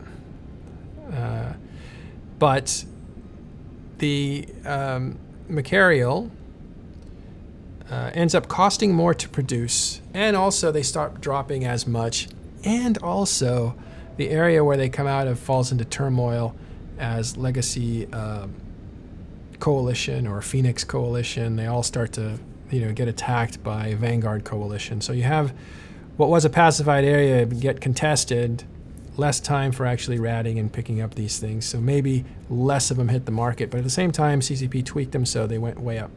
And the other thing was they were really good at taking on structures because they didn't need their capacitor to do damage. And that was very, very sexy for a while because structures could defend themselves very well with capacitor warfare. They'd suck out your energy and your guns would turn off. And these ships were practically immune to that, so they were in high demand for that. Yeah, and they have a lot of EHP. Right. So to answer, yeah, they have good tanks. So to answer your question, yeah, they shot up because they were tweaked by CCP, and then events on the ground also helped that. And that's why you see a massive increase in price. But what you're seeing is a drop at the very end. If I scoot down here, these things are starting to come down in price. They've peaked already. The question is, will they go back up or not? It's likely they won't because a lot of the, as was explained by some of our people here in the chat channel, a lot of the doctrines that used to be, a lot of the space that was filled by Macarials, because they were cheap enough to buy, they got expensive, so now it becomes a bigger problem. Alliances have to worry about their pocketbooks, and if we're going to lose 100 ships, we don't want to lose 100 ships that are going to equal billions. We might as well use T1 versions that are fast and can deliver a huge payload. So you're seeing a lot of doctrines shift to different kinds of battleships and battle cruisers, I think. So that's what's going on there. And so the demand then is going to wane, and demand is going to fall as the heat comes off it to meet demand that's going lower and lower and lower and lower. I have a whole wardrobe of Macarials that I need to sell off, and you just reminded me how lazy I've been. I need to get rid of that. So Sod says that he's somewhat new, so he doesn't know who the Imperium is. Okay. You tell him. You better. You got a good monologues. Yeah, so if you've not played the game before, the Imperium is probably, at this very moment, the biggest and most stable empire in the game. They were recently defeated, though, a year and a half ago. That's recent in EVE time. They were defeated by pretty much everybody else that was playing the game, who attacked them in their home when they populated the north. That was known as the Casino War to some people, and as various different other names to other people, like World War B, or the Easter War, or as I called it, because I wrote a few articles on this, the Mercenary Wars, plural, because I think there were multiple wars that came together for that. And there is an article on Imperium.news that you can find called The Mercenary Wars, and that would explain the wars as they happened. So the people who were up in the north are now in the south, and they reconstituted, they merged together, they have more members than they've ever had. A caveat, that might not be completely true, but they're definitely more uniformed. They have over 30,000 characters in their ranks, and they are a dominant group financially because they've pacified 2 to 3 regions, and they have worked the territory, where they've worked the land, they've done the mining, they've built up incredible infrastructure as far as stations, as forts, and they are just now expanding a little bit, but they've been very conservative about taking military action against people around them. They did come in and clean out their area, but they made a couple of very tepid attempts to start wars outside their borders. And right now they're basically growing and fortifying their area, which is in the south now. So that's Delve. That's who the Imperium are. The Imperium also own or run or whatever. They're affiliated with the place that both Keyboard and I work at, which is Imperium.news, where I am the creative director, and Keyboard here is the development director he does a lot of the coding. And so, yeah, so that's what the Imperium is. It's run by a famous person you may know in EVE called the Mittani, but he runs it with a group of a lot of other people that have been there a long time too, that we're friends with. So they, there's at least 10, 12 people that, really, really key. So, oh, it's Drunk Canadian. Check him out. That's a friend. He's infamous. Okay, good. So the Mittani is infamous. He wears a red shirt. He's, to some people, he's kind of the villain. You know, the king of space, the villain of space, that sort of thing. He's to be fought against. He's to be opposed, or he's a protector of his people. Depends on how you look at him. So yeah, but that's who the Imperium is. Are we getting some subscribes? That's cool. Follows, not subscribes. Oh, right. Follows, yeah. Yeah, I don't actually mind about subscribes or not. I'm not trying to monetize this at all. I'm just trying to appeal to players who've heard of EVE and want to get into it or thinking about it. That's the goal. But yeah, so the Imperium, very stable empire in the south. They have a lot of people who oppose them, but they're more fractured into different groups, but they're also very powerful. The group I belong to is not in the Imperium. We're an enemy of the Imperium called Northern Coalition. And we have a sister group that's kind of like us called Pandemic Legion. And those two groups together are a hefty fighting force, probably the counterweight to the Imperium. But you also have a lot of really strong groups that are in and around the Imperium. I like to point out Initiative is doing interesting things, and it's a very laid-back, cool, relaxed adult environment, but they have some really good inventive pilots that are creating some interesting fights. You have a group I don't like very much called Snuff that's also there, and they're basically a capital ship heavy group of pirates that used to roam around low security space. They've now joined the Imperium. But on the other side of it, you have Triumvirate, which it looks like they're just winning a war now. And they're, I guess they're cleaning up FCON territory as FCON, I think they retreated into a wormhole, I think, to kind of hang out. So. Oh, they're supposed to be moving north towards the DRF. Oh, are they consolidating with DRF? That makes sense. That's the last thing that I heard. Yeah. We should get Tarkanius, who's there it is. Somebody posted the link to... yeah, that was me. Thank you. Somebody who's paying attention. Did you put that in what? I'm going to put that again because now it goes to YouTube as well as Mixer, because I'm broadcasting on all those. And the reason this isn't on Imperium News is because I can't. Imperium News is a partner to Twitch, so you cannot stream real time on any other service and stuff. So I thought that's not really what I want to do. I don't want to be another show just on some channel that is primarily EVE, because it would be redundant. So the idea is to get to places where people aren't really there a lot. That makes sense. Yeah. Oh, cool. Somebody put it in the... Or I guess I did. I just got to figure out all this stuff. Let's see. Somebody asked some questions before that or had some comments. Okay, so Corvinex, Moon Goo is something you wanted to talk about. Is that... We covered it earlier as we were talking today, but I can talk about Moon Goo if you want. Well, so let's save that for a minute, and let me go back and make sure I didn't lose other stuff. I'll tell you what, if you guys asked something that you wanted to hear about and you want to hear about it again, I'm not going to go all the way back, so just write your question again, and I'll try to cover it. I'll turn this into a Q&A, I guess. Drunk Canadian asking, what are you up to? Like, what are you doing, Matterall? Explain to us. We want to know. Is this a Q&A, now. right? That's what he's saying. Is this a Q&A? No, not a Q&A. I actually just turned this on to test it, and people started showing up, so I just panicked and started talking. And it's been, I don't know, keyboard, I almost called you your real name, but we're just kind of feeling it out, right? That's funny. Yeah. We're just feeling this out. Yeah, we're testing the stream.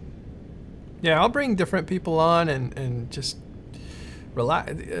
Keyboard is somebody I relax with all the time. We talk about things all the time. And so this is you're kind of eavesdropping on a conversation, but I am talking to the camera because he left for a while, so I started talking to the camera, and stuff like that. But Yeah, when I join, immediately 10 people drop. So you know, so Drunk Canadian, who is a friend, says, "Oh, I'm space because you're space famous and people like your opinions." Maybe that's true. Space famous, I don't know. People like your opinions. I don't know. Maybe not lately. I got an argument about the Alliance tournament. Is it worth it? Not worth it, but is it all it should be? And my answer to that was no. Apothny defended it very well on the last Talking in Stations show, which you can catch on the Talking in Stations podcast. Find that on iTunes. And so we talk about the Alliance tournament. Is it really? And it's funny because this erupted again inside of the Talking in Stations Discord, which is where we talk and type and stuff like that. Is the Alliance tournament, is it really all it's cracked up to be? And it just depends on what you think it is. It obviously has people who see that as very valid gameplay, and it is a core, a nucleus of the alliances that it represents. It's a tournament of champions around the whole map. Happens once a year. And my contention was it's now just elite players that, populate these teams that don't really represent anything but themselves. And so he challenged me on that. We went back and forth. So, check that out. yeah, I just linked the Talking Station Discord. Oh, thanks, man. And yeah, so that's what's going on here is I got to explaining things. I explained the concept of what I'm thinking of doing, then I was just kind of hanging out, talking about things as I do them, just because I'm going to be doing stuff. I'm going to play Eve, and you guys are along for the ride if you want to be. If you want to ask me questions, I'm happy to answer. And I could, maybe do some historical roams again, go to historical battle sites to show you where they are on the map, talk about what happened there. That's something that it really appealed to me. It's just not something that I wanted to put a lot of effort into. Now I think I have more time. I have new equipment. I want to put it to use, and that's kind of what's going on. Yeah, I agree with Drunk Canadian saying that that for attracting new players, the Alliance tournament is not the best thing out there. Well, he's saying it's the worst thing ever. Yeah, I was thinking about writing that. Like, it's kind of like a case against the Alliance tournament, because I feel it's very controversial. Like, people love the Alliance tournament that love it. I used to love it. I think it will work as long as you put the steps to change. Like, it's not just a crap on you piece. Yeah. Exactly. Not a bash to it, but to actually put some improvements and things that you want to change. Like, special ships, you can use special ships that nobody else has, or it's too expensive. Things like that should probably change. Yeah. Okay, so I asked people to put their questions back in, so I'm going to go back here and say, am I using Streamlabs? Yes, I am using Streamlabs. So that's it. And this is an alpha stream, as Keyboard, the guy in here with me, says, and that's true. This is our very first stream. I think I streamed just a setup before that. And as you can see, I'm fixing things as we start going. But this is like the maiden voyage of my streaming that I want to do. So let's get some questions here. Carnivax, if you guys are new players, I am so happy to meet you, because this game is very exciting. The deeper you get into it, the more fulfilling it becomes. It's not a game that you get tired of if you explore all the facets. So, okay, so I know it's T2 stuff. I was commenting on the reason people may be moving away from Macarials. It seems like a passive ISK making thing changed. I'm not sure I understand that question. Do you understand it, Keyboard? I think it might be in relation to something before that. Yeah, he was talking about the Macarials, about what people switching from Macarials to... I don't think Macarials were ever used as popular PvE ships. I mean, that's not something I had heard about. People, if you're going to like, you know, really use, and when we talk about PvE, we're talking about what's called ratting, for those of you that are kind of new. And ratting are like killing rats. But the rats in this case are pirates. They're little red dots that fly around different objects, usually around asteroid belts. And you just kill them. You kill the rats. And that's called ratting. And ratting is a way of making income because you get bounties for killing these pirates. And you can run missions, and you can actually run even like more concentrated groups of rats called complexes and stuff like that. But ratting is a form of income. If you're going to do ratting these days, like high-end ratting, where you're fighting 6 or 7 battleships at the same time, you can do it in a Machariel, because you're going to be better than the rats. The rats always fight the same way, and so you know how to tank against them, and you know how to outmaneuver them and destroy them. But that's not usually the ship you do that with, because it's expensive, and it's just not the most effective way of doing that. What you would do there, if you're in a relatively secure space, is use a carrier and launch fighters and let your fighters do the killing, because they're faster and quicker than your giant carrier, but your carrier can absorb so much damage that you won't get knocked off the field. So that carriers, it's gotten ridiculous now where super carriers are being used to really grind through rats fast to get a lot of income. And even Titans are being used in comical ways to destroy tons of rats really fast.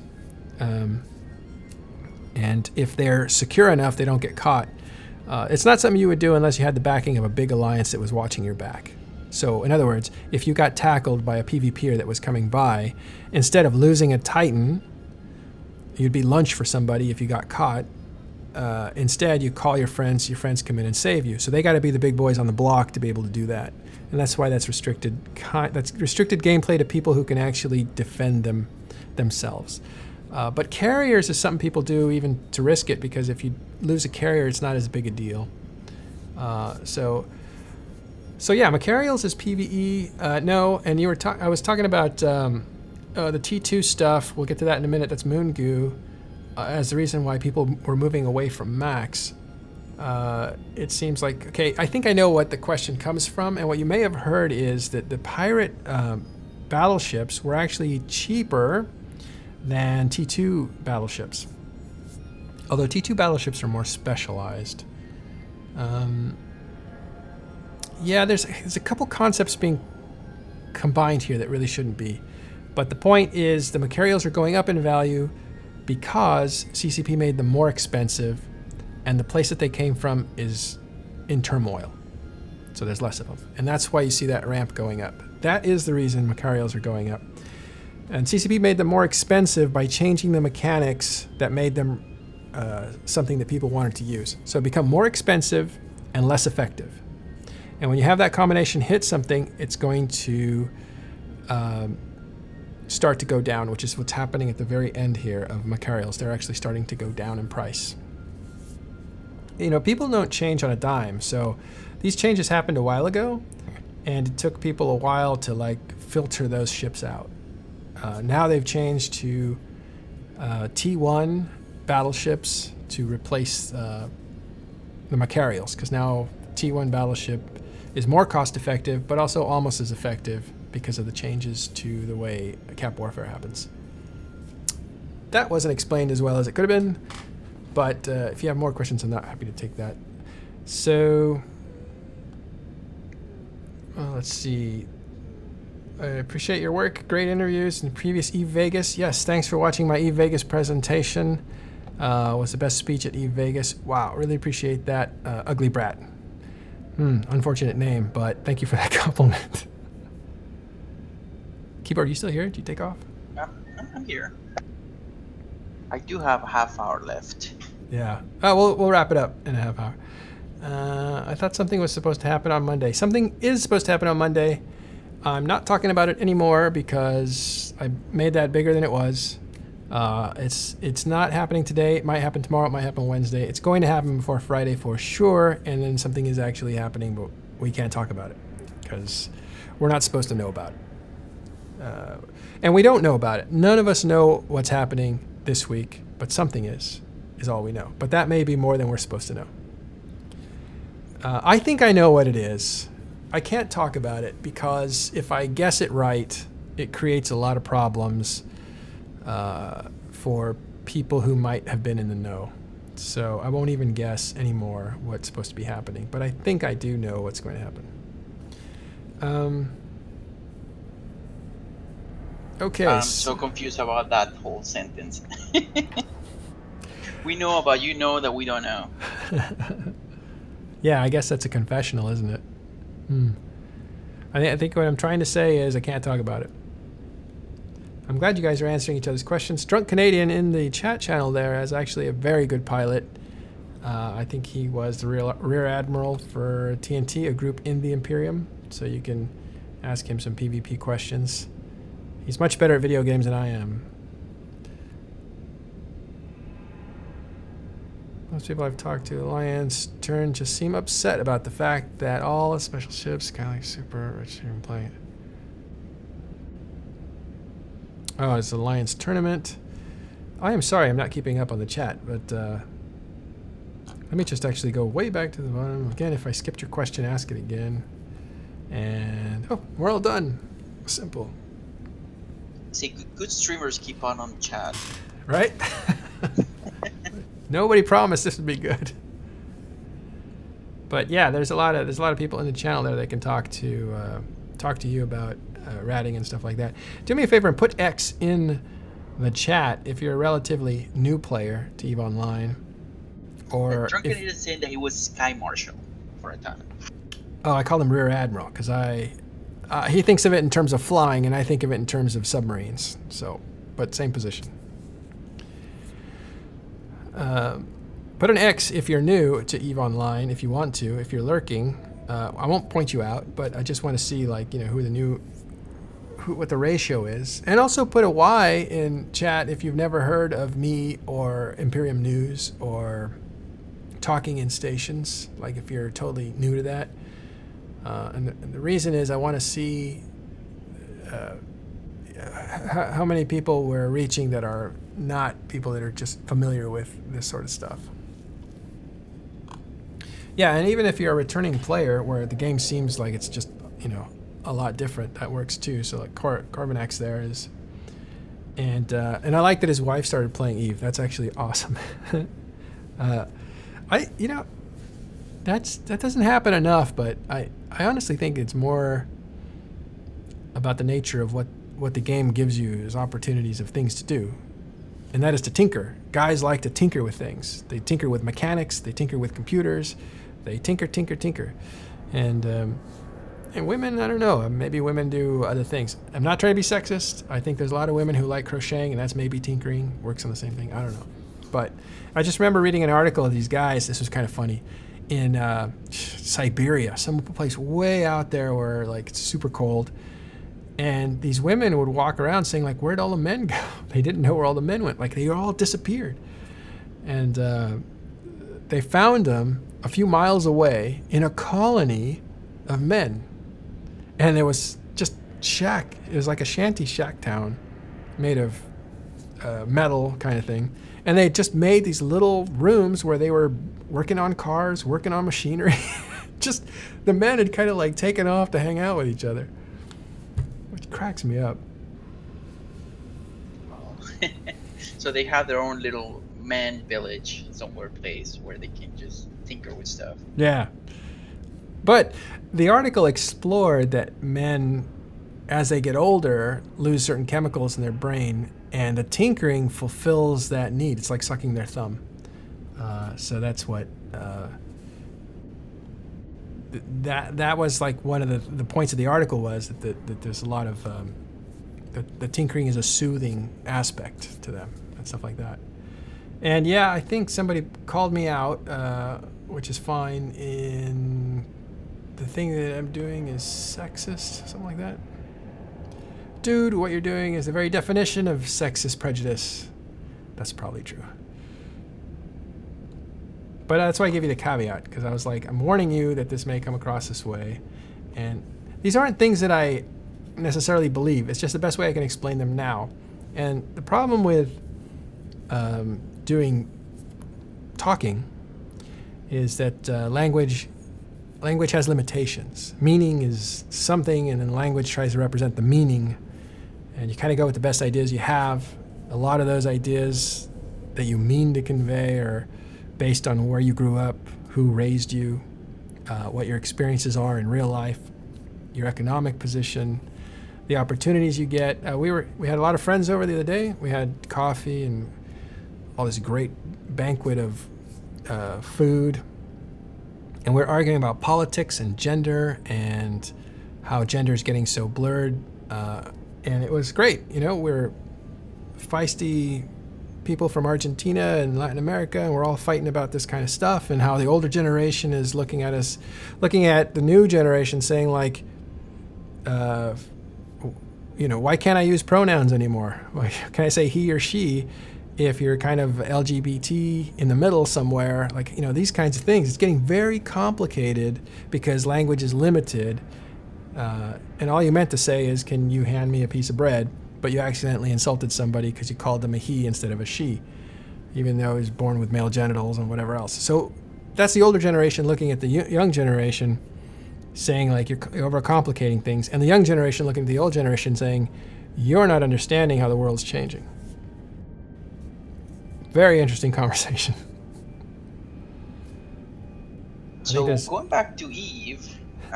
Oh, should we get out of the X chromosome? Go ahead. Yeah. No. I think Corvinek says that his wife just hates mining.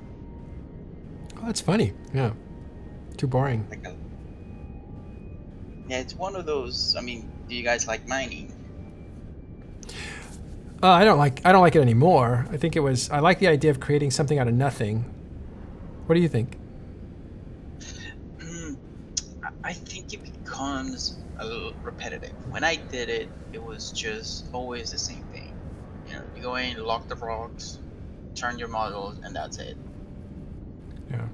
It's the grind. So.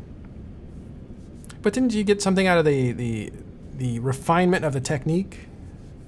Yeah, but you don't get that much ISK. You know, the time that you spend an hour and you make, 100 million, 50 million. Depends. Some people make a lot less than that and they're happy.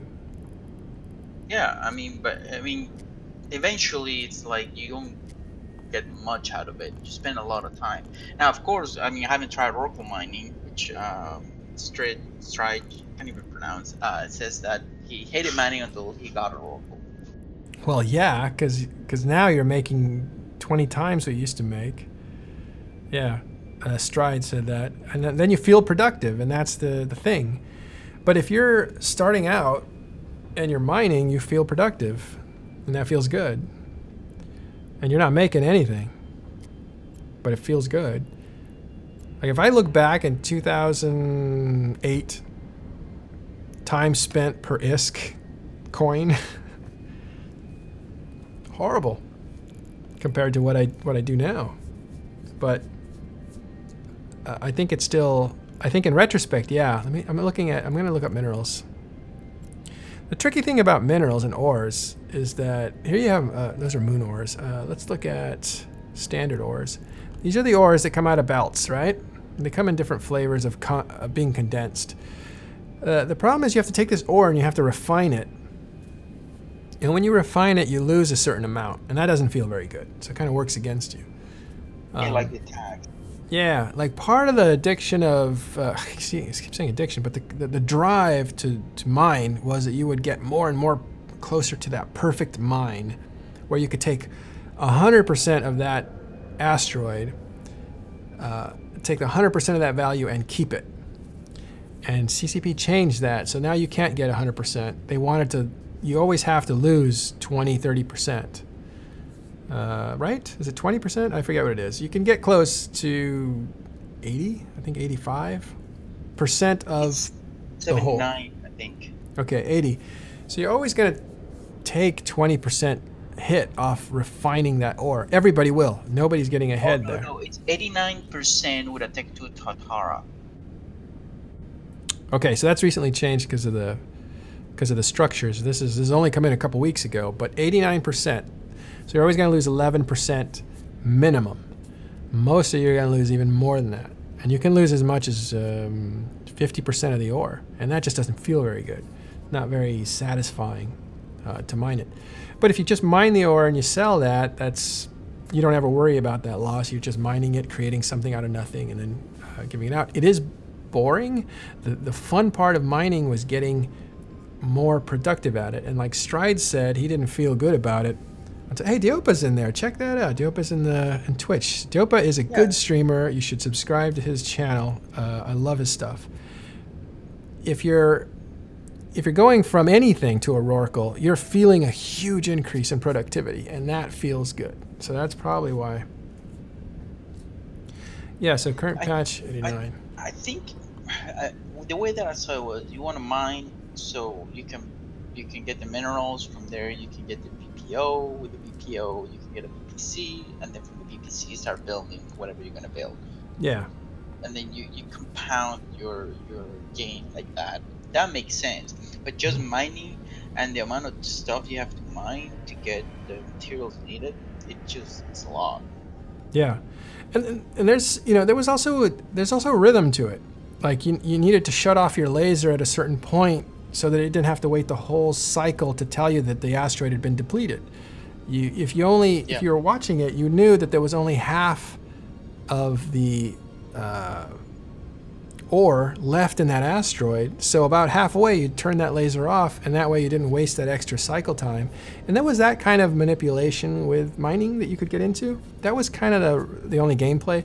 There was also how you defend your fleet when you're mining against little rats, how you optimize for that. There was hauling storage space. Like before, you had ore hauls and stuff like that. You basically said, I can get this many cycles in. If I put another rig in, I can get one more in. And there was those kinds of figuring out opportunities that made mining more interesting. Not to say this is boring now. It's kind of cool. It's very beautiful to watch. It's very soothing. Some people do it just to relax. But it's not for everybody. And it says, why not end at 100%? Why do you always have to lose 11%?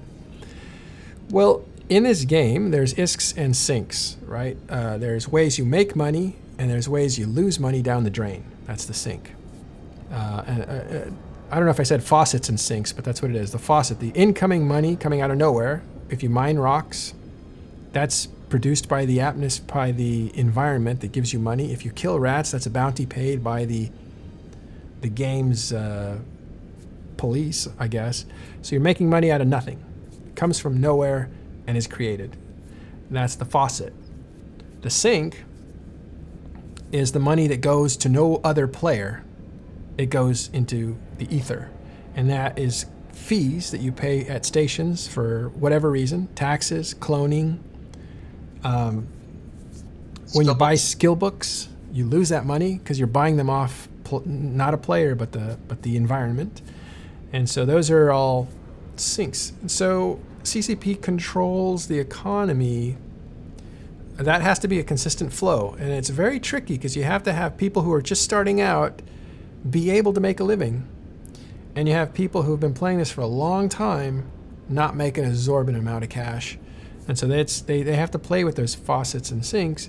And one of the ways they decided, because if you looked at the mining results in Delve especially, you see an intense amount of mining going on.